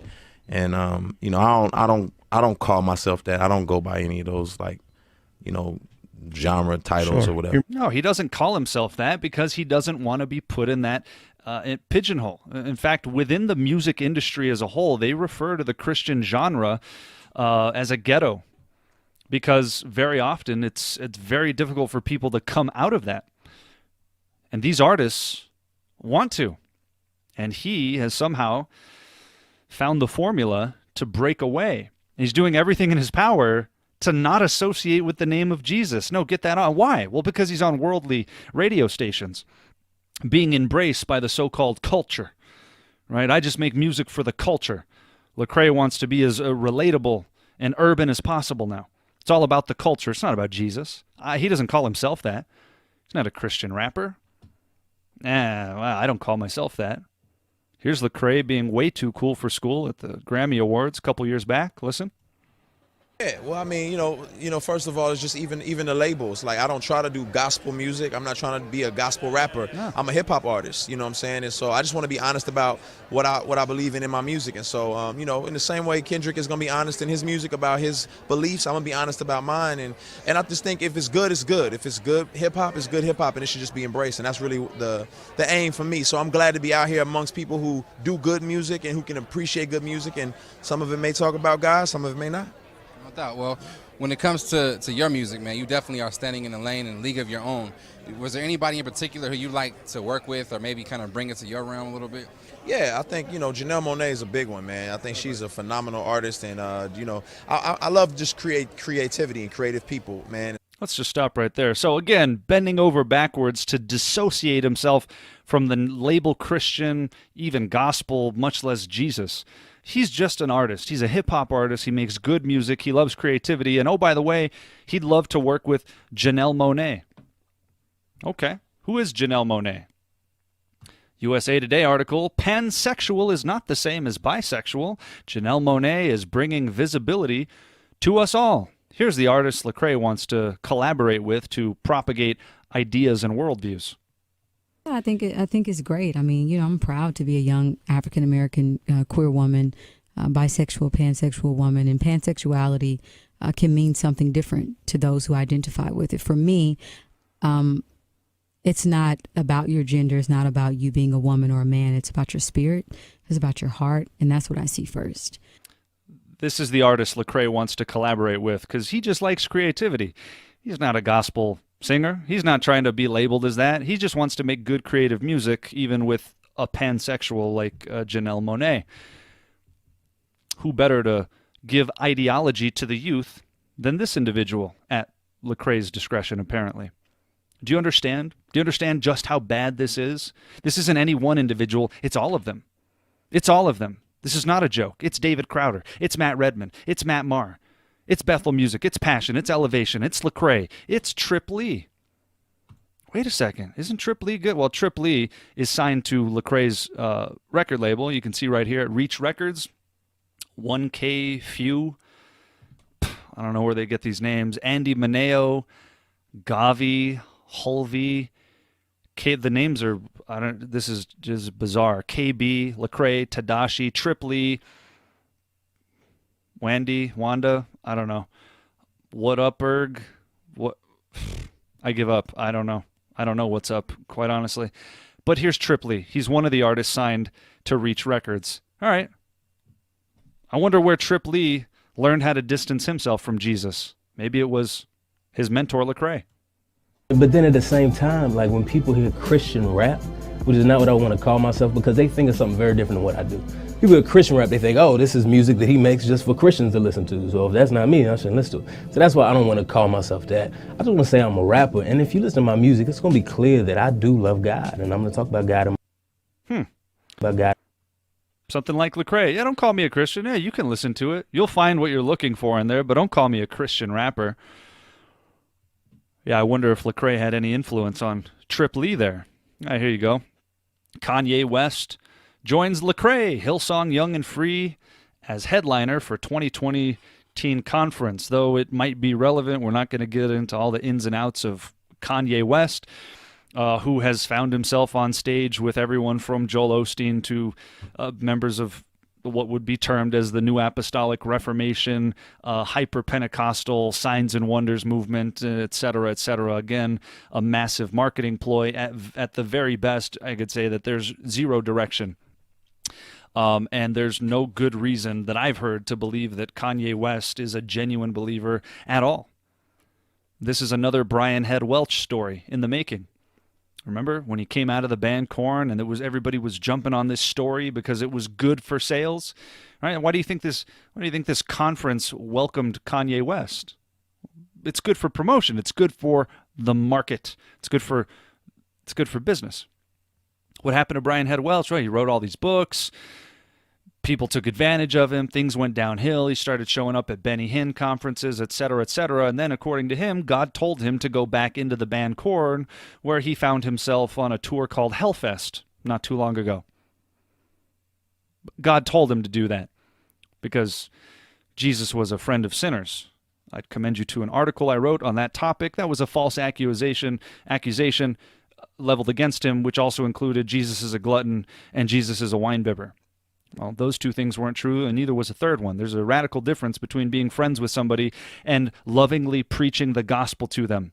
Calling sinners to repentance is not the same as going on a tour called Hellfest. But there you have Brian Head Welch. At best, what is happening here is Kanye West, if there was any spark of realness, he's being derailed left and right. And I haven't heard anything to suggest that there is a genuine profession of faith here, despite somebody who graduated from John MacArthur's school or seminary or what have you, so-called discipling him. What we're seeing here is a transition into a different market. Again, that's an entire topic for itself. But what about Trip Lee? You know, Trip Lee is a pastor. And he's a pretty sound guy. He came up. In fact, I mean, gosh, relevant so-called apologists like, Todd Friel from Wretched Radio say he can preach like nobody's business. Because you might think that if you're in the more conservative part of the church, this doesn't affect you either. Our church doesn't sing Hillsong, right? Maybe you listen to guys like Mark Dever and Al Mohler and, who's that, John Piper? Isn't that the same guy we saw at the Passion Conference with Bethel and Hillsong and Levi Lusko and all those people? Yeah, it's the same guy. It's the same John Piper. But here's Trip Lee. He can't be that bad if he's next to these guys, Al Mohler and Ligon Duncan and Mark Dever. Boy, they're friends of John MacArthur. So how bad could Trip Lee really be? Well, let's take him at his word. I got to see my friends from Hillsong United tonight. Love these dudes. Yeah, Trip Lee loves Hillsong United. Hillsong United, who is furthered along by a rooted theology of you need more money. Signs and wonders, cheap thrills and entertainment. Partnering with Bethel, etc. Trip Lee loves these guys. He loves their false worship. He loves their leading people astray with, I couldn't even call it superficial theology. It's non-existent theology, because the God that they proclaim is not found in the confines of any Bible. Perhaps the Message Bible, I don't know, or the Hillsong version, if they have one. That's Trip Lee with his friends at Hillsong. Here's Trip Lee, excited to be a part of this. Tickets going fast, so don't wait. It's all about those tickets, isn't it, Pastor? There you go. Louis Giglio, David Crowder, remember the guy that was promoting the Eucharist and referring to the church, the Catholic Church? There's his buddy Lecrae, of course. There's Carrie Job from Gatewood Church, Andy Mineo, and who do we got down here? Some other band. Well, but this is the Passion Conference. Louis Giglio's Passion Conference. Trip Lee wants you to get those tickets because they're going fast. Oh, here he is at another one. Excited to be with my Passion friends for the next few days. St. Peter's, Missouri, tonight. Who do we have on the roster there? Featuring Passion, the Passion Band, which includes Kristen Stanfill. Remember, let's bring the walls down and promote unity. Louis Giglio, the Pope Kisser. Travis Green, Levi Lusko, the one that's on tour with Bethel. And Trip Lee. How nice. Trip Lee, there he is, side by side with Levi Lusko. I don't know if we can make that a little bigger. There's Trip Lee, Levi Lusko, Louis Giglio. Here's an invitation with Matt Maher, the Catholic, 10th Avenue North. And, of course, down here you got Trip Lee with a message by Skip Heitzig. This was at a Calvary Chapel where Levi Lusko's younger brother is a so-called pastor. There's Trip Lee on stage just before... just before Matt Maher came on stage. Actually, he was just immediately before they took an offering. But anyway, you saw the flyer. I'm not sure why this is having some problems loading. But there he was, Trip Lee and Matt Maher, so-called leading people in worship at a Calvary Chapel. Isn't that something? So Trip Lee doesn't mind touring with Catholics. Trip Lee doesn't mind touring with somebody who's a part of the Bethel Collective and a friend of the Hillsong movement. Heck, Trip Lee's a good friend of the Hillsong movement. Those are his friends. But you thought he was sound, right? You thought he could preach the gospel like nobody's business, and there he is promoting Hillsong, promoting David Crowder, the Passion Band, Levi Lusko, and Matt Maher. You must be kidding me. You must be kidding me, all you discerners who like Trip Lee. There he is on a massive flyer. Hillsong United, guest speaker, Trip Lee. So much for being sound in the faith, right? Trip Lee. Where's Trip Lee going to find himself real soon? Right next to none other than, wait for it. Up there he is, next to John MacArthur. Yep, there's Trip Lee. There's John MacArthur at Keith and Kristen Getty's Sing Conference. So just when you thought this was a more conservative group, well, Ravi Zacharias, who I've done an entire report on, also found himself at the Passion Conference. He also finds himself at Hillsong conferences, promoting the whole Hillsong movement. He also finds himself at Rick Warren's church, saying that Rick Warren and his church are one of the greatest churches of a generation. Ravi Zacharias also found himself at the Together 2016 event, which was radically ecumenical. You can see some of the key players. There's Hillsong, there's Lecrae, Francis Chan was there, Christine Kane, Kirk Franklin, Carrie Job. Whereas Ravi Zacharias, he was there. Oh, there he is. Ravi Zacharias, Josh McDowell, right? These are supposed to be two of the leading apologists of the ages. I have books from both of these guys that I've purchased at times. There they were. Well, there was Catholics pleading for unity, Pope Francis on the screen, urging unity. Again, if this is not the great apostasy, it is a great apostasy. So Trip Lee and Lecrae, oh, by the way, there's Shane and Shane down here. We'll touch on them in a second, too. But Trip Lee doesn't want to be labeled a Christian rapper no any more than his friend Lecrae does. And Trip Lee, he's friends with Hillsong. He's friends with Louis Giglio, the Pope Kisser. He's friends with Levi Lusko, according to him. These are his friends. He's glad to be touring with his friends. Well, I want you to hear what Paul Washer said about Trip Lee and Lecrae not too long ago. In the not too distant past, this is what Paul Washer has said and utterly, deafeningly, silently refused to repudiate. Paul Washer, who will, by the way, be speaking at the Shepherds Conference with John MacArthur coming up shortly, this is what he said.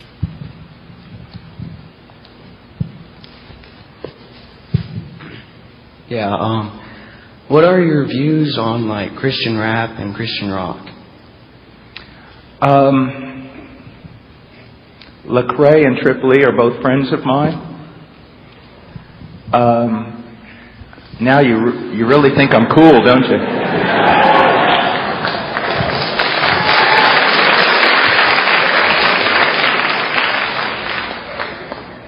But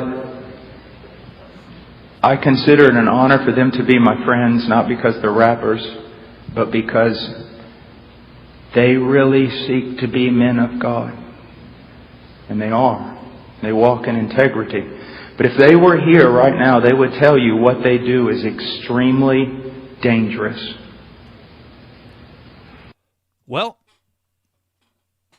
I can give Paul Washer credit for some unwitting form of prognostication here. Yeah, what they did was extremely dangerous because it was worldly then, and they've only snowballed from there.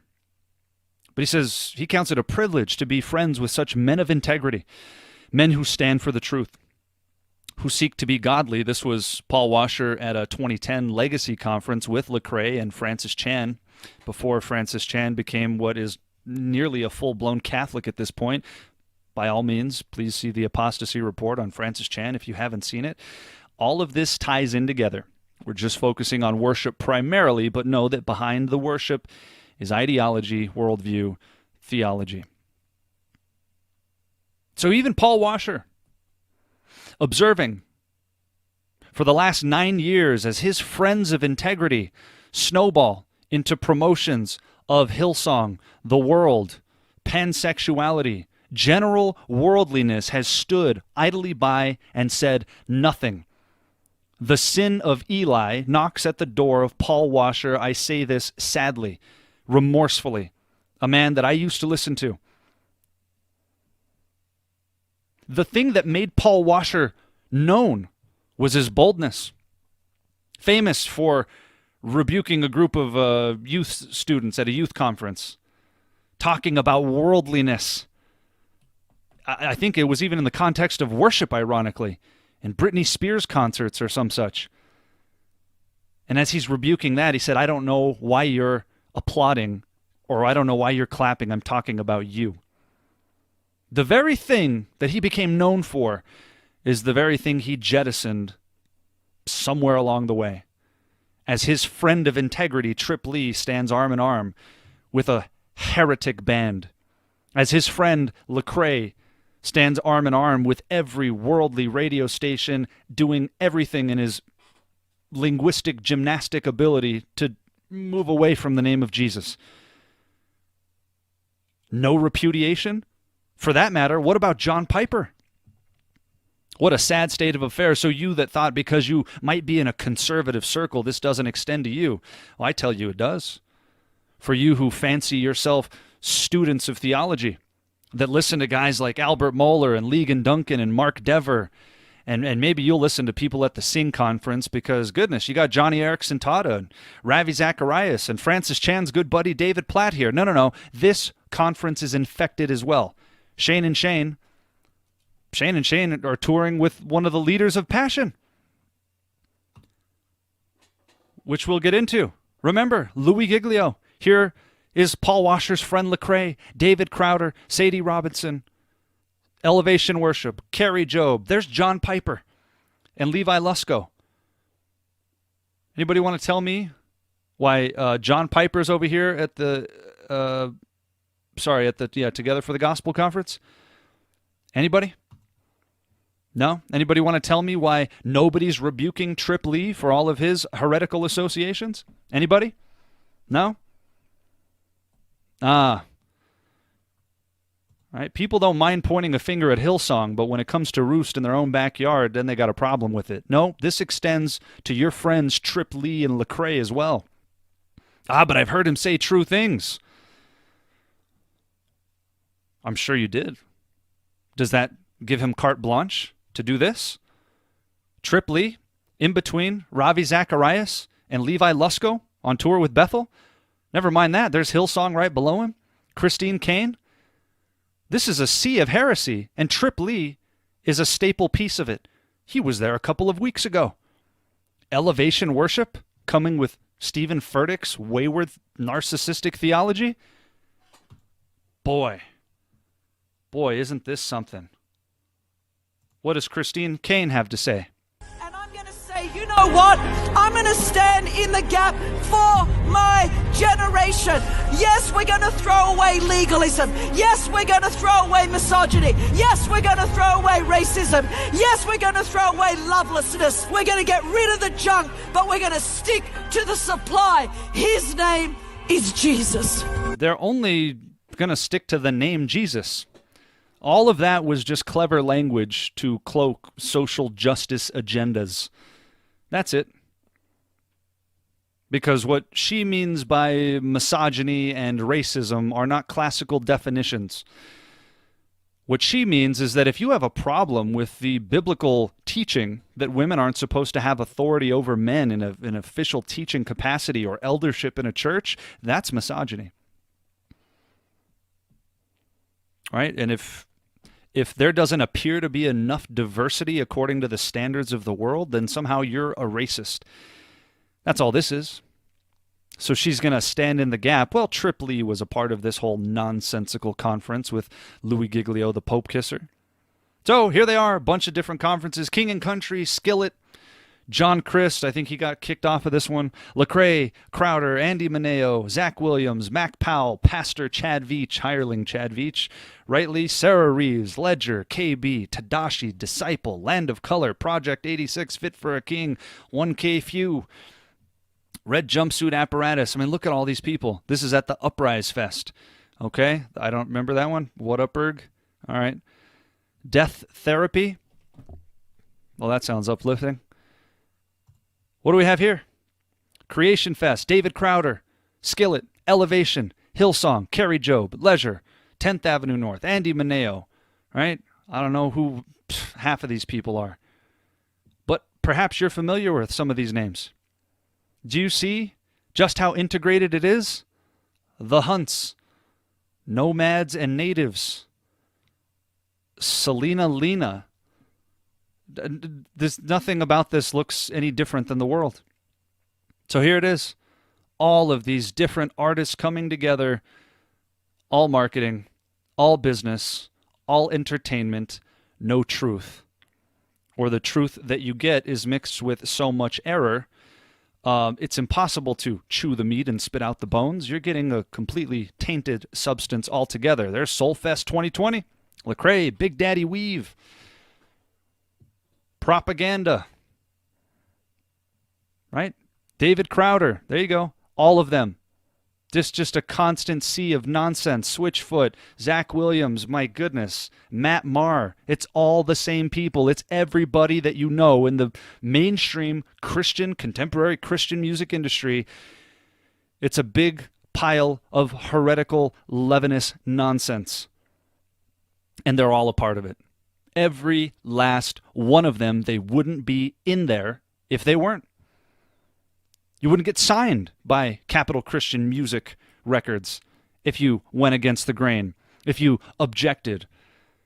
I talked to a young man, he might be older than me, but sounds young, really nice guy named Jason, who was part of the late 90s, early 2000s Christian band Justified. And we talked for some time about a lot of these things after the Skillet video. He said I could share some of this. This will be brief, but he confirmed some things that I had already intimated at, and then some, and began to tell me how they effectively got blackballed from the Christian music industry for daring to speak up about some things, for having a real passion and a real ambition to serve the Lord, and having a capacity to sing and so forth. not knowing how to express that, and then seeing things behind the scenes. Well, why are they operating this way? Aren't we supposed to be Christians? He toured with Skillet and John Cooper. So he confirmed many of the things that I hinted at and some more things I didn't know. And I believe it was, I'm going to share one particular story. I believe, if memory serves me correct, this was in relation to Matt Redman, who was playing for some pro-life event where they might hire, it was a fundraiser to help women thinking about abortion and so forth. And typically the singers are given they set the fee before they go to, perform at these functions. So the fee was already agreed upon. And apparently what happened is, as they do at fundraisers, they collect funds.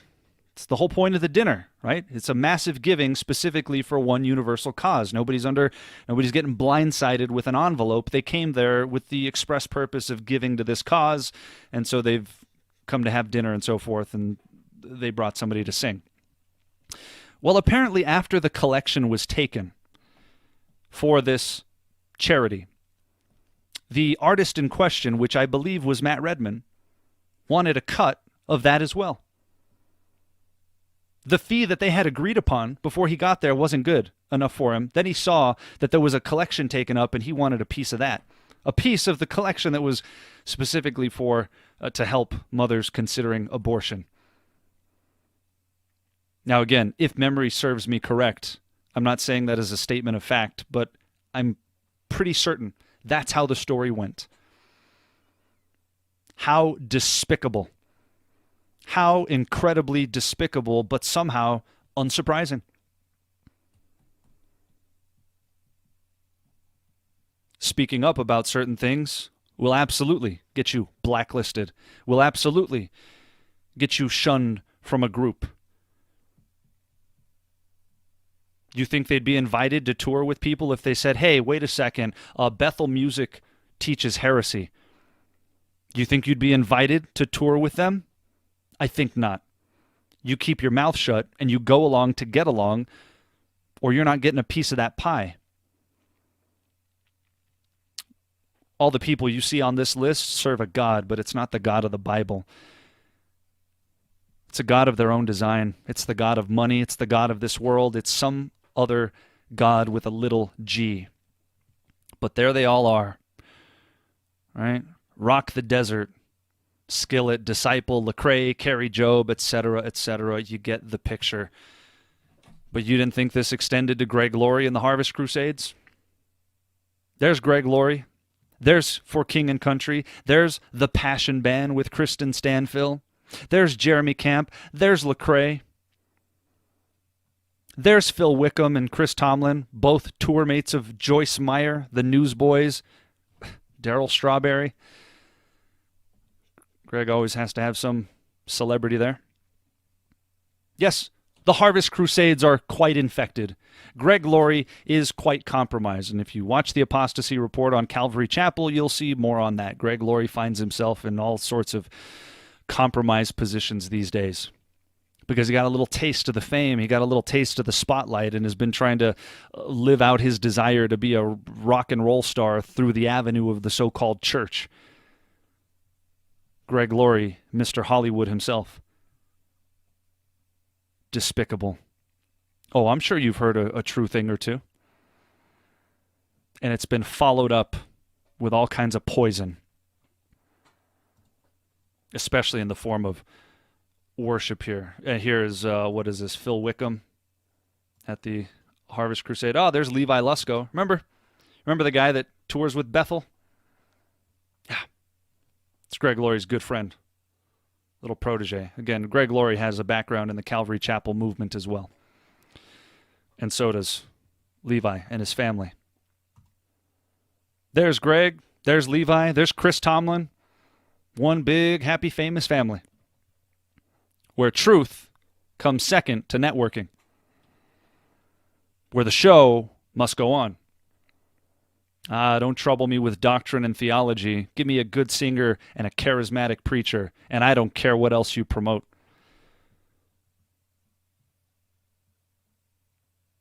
Hirelings, thieves and robbers, the whole lot.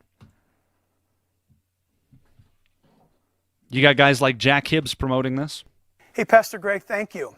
Thank you on behalf of our church, Calvary Chapel, Chino Hills, and can I say for believers across the land, because you've kept yourself clean, you've kept yourself usable, you've kept yourself faithful to the call of God in your life. Wait a second, Jack. Greg's kept himself clean and usable? Is that what you call the Passion Band? Whose leader, Louis Giglio, is meeting up with the Pope? Doing Hillsong conferences with Bethel Church? Driven by the theology of the heretic Bill Johnson, whose church teaches astral projection with children? This is insane. You call that clean? How about Lecrae? He wants to do songs with whatever, Monet? That's clean? Loving Hillsong? Loving the Grammys? Doesn't want to be called a Christian artist? You call that clean, Jack? Jeremy Camp, Phil Wickham, and Chris Tomlin touring with Joyce Meyer? Among other things? Embracing Matt Maher and his Catholicism? You call that clean? I call it harlotry. That's what I call it. I call this a whole batch of spiritually transmitted diseases. But Jack Hibbs loves the Harvest Crusades and just can't tout that Greg Laurie is so clean and usable and faithful. This isn't faithful. This is treason. This is ridiculous. But here's Shane and Shane.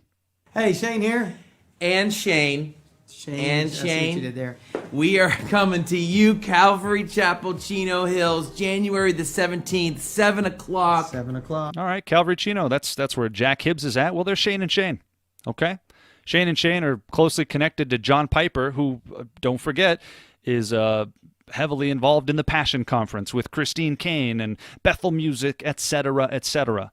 These guys are very close with John Piper. No problem there. Who else are they close to? Here they are at the Linger Conference with, there you go, Trip Lee and Ben Stewart.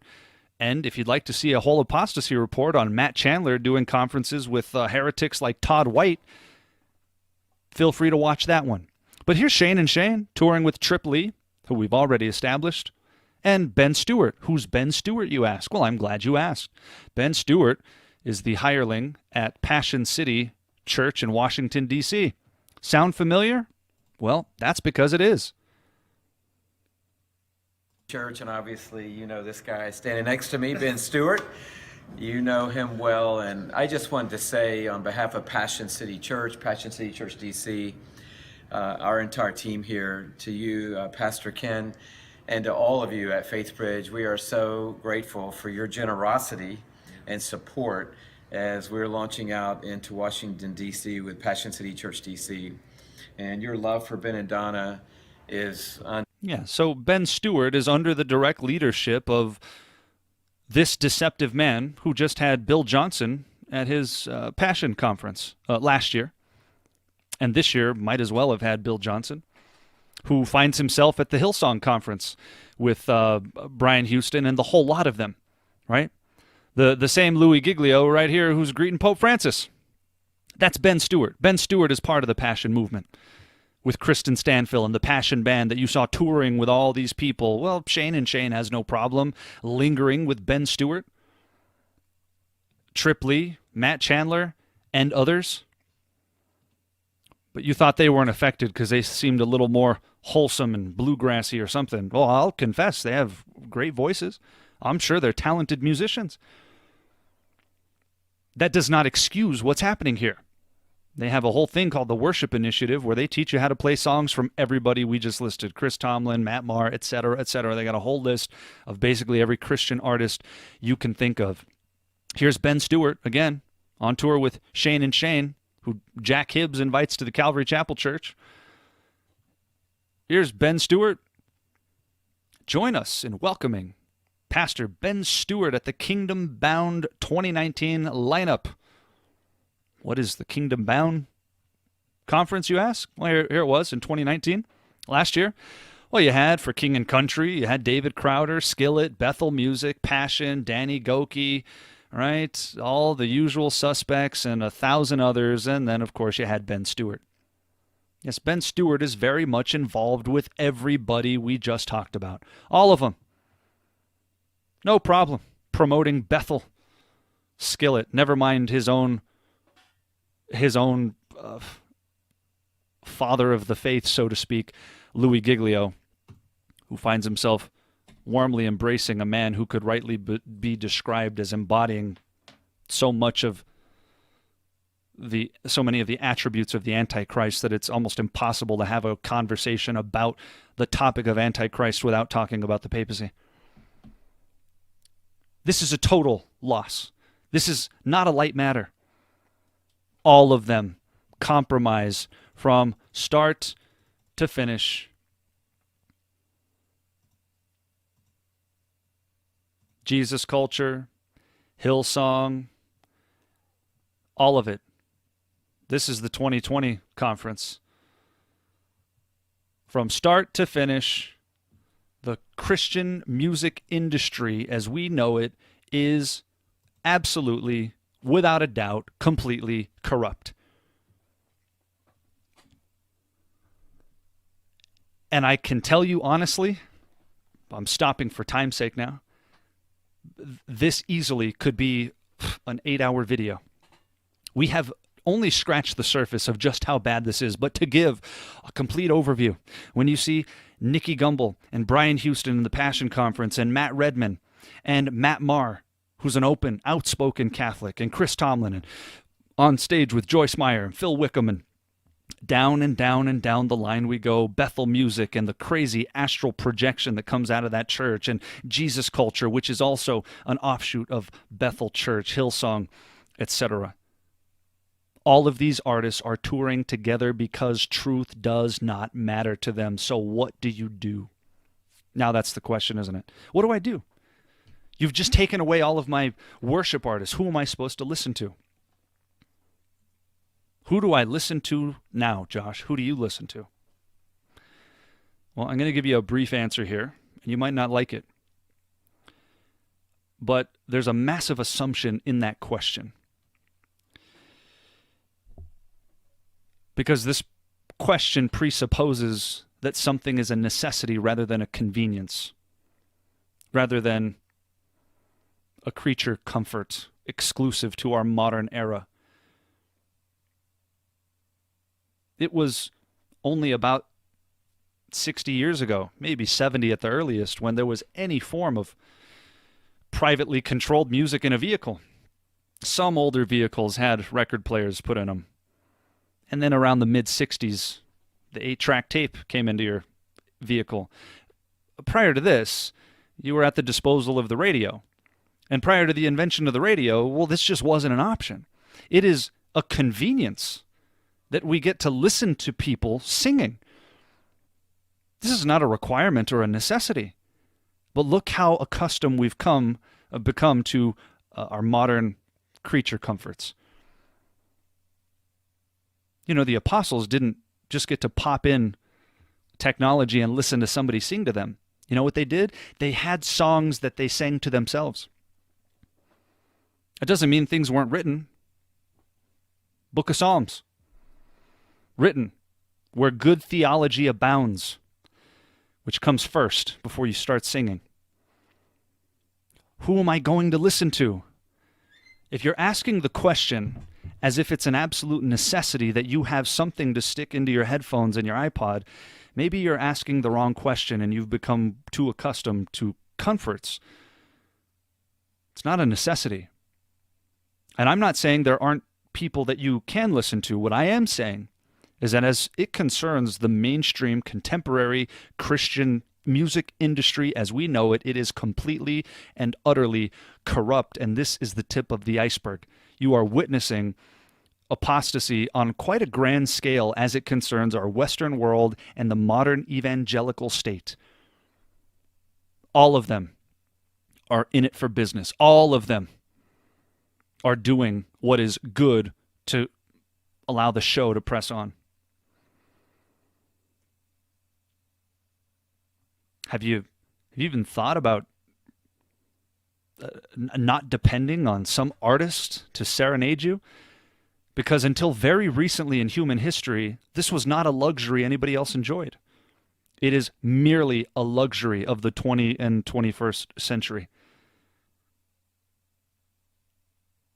What did Christians do in the 1700s? They sang songs to themselves. They filled themselves with good theology. They filled themselves with the Bible, or perhaps good hymns.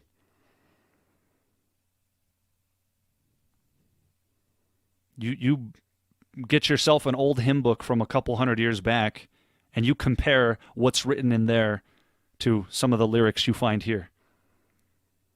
Tell me there's not a chasm of difference.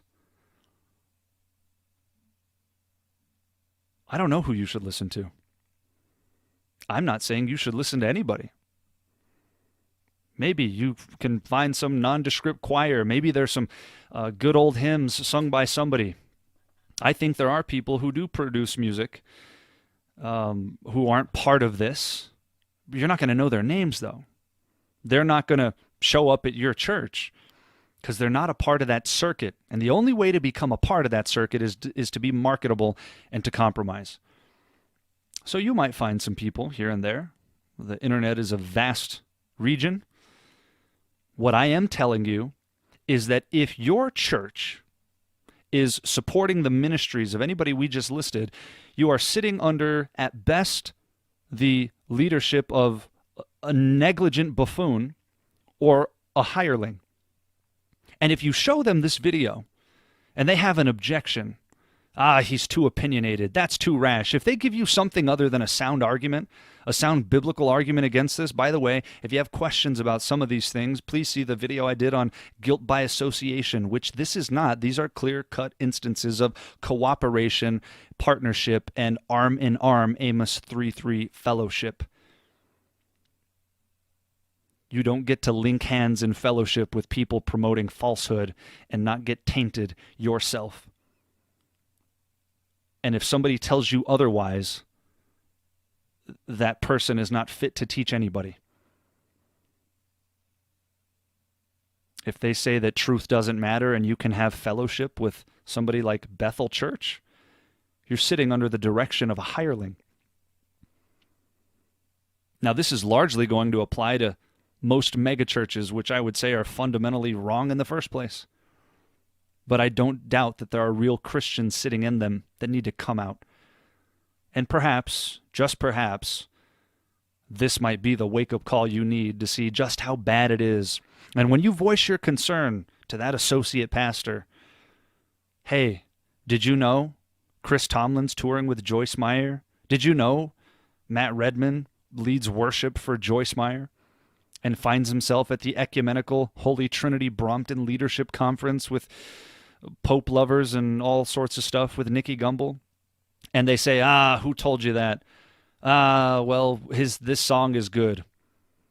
Sometimes he sings and covers old hymns and they're good theology. What's it to us? That person is a hireling. And you would do well to run away from them. A little leaven leavens the whole lump, and it will leaven you too. If you tolerate error, it's a matter of time before you'll be blinded by it. And if this is God's means of sending you a wake-up call, I pray you listen, because this is not a joke. And this has been a long time coming. And again, any one of these people could be talked about. And please view some of the other apostasy reports and see how all of this is integrated. This is on a massive scale. Everything that we know in American evangelicalism, this whole circuit, the modern church operates much like a talk show, which is an entirely different topic all by itself. They've become platforms for these artists, publishers, record labels to promote their artists and to sell their wares. And you'll find many of them on tours, touring from one church to the next. Conveniently around the time they're selling a new album. It's not an accident. That's what you see in the world. That's what you see on late night talk shows. There's a movie coming out. The celebrity goes to sit down with the late night talk show host to promote the movie. Oh, you got a new book coming out?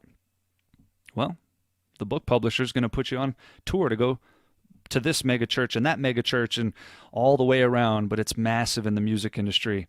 And because the so-called worship experience has become arguably the centerpiece, the drawing lure for the modern evangelical church, they have to imitate these people because business must go on for them as well. And they're not going to chance dwindling numbers for the sake of integrity and truth. Nope. We'll create a stage show that looks like Beyonce, even to the world. That's how they describe it. Boy, this looks like a rock concert. Well, that's because it is.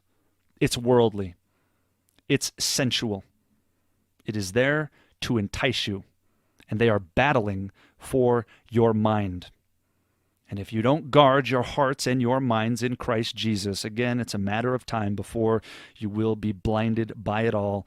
God forbid. I pray this has been of some help. Until next time, God bless and Godspeed.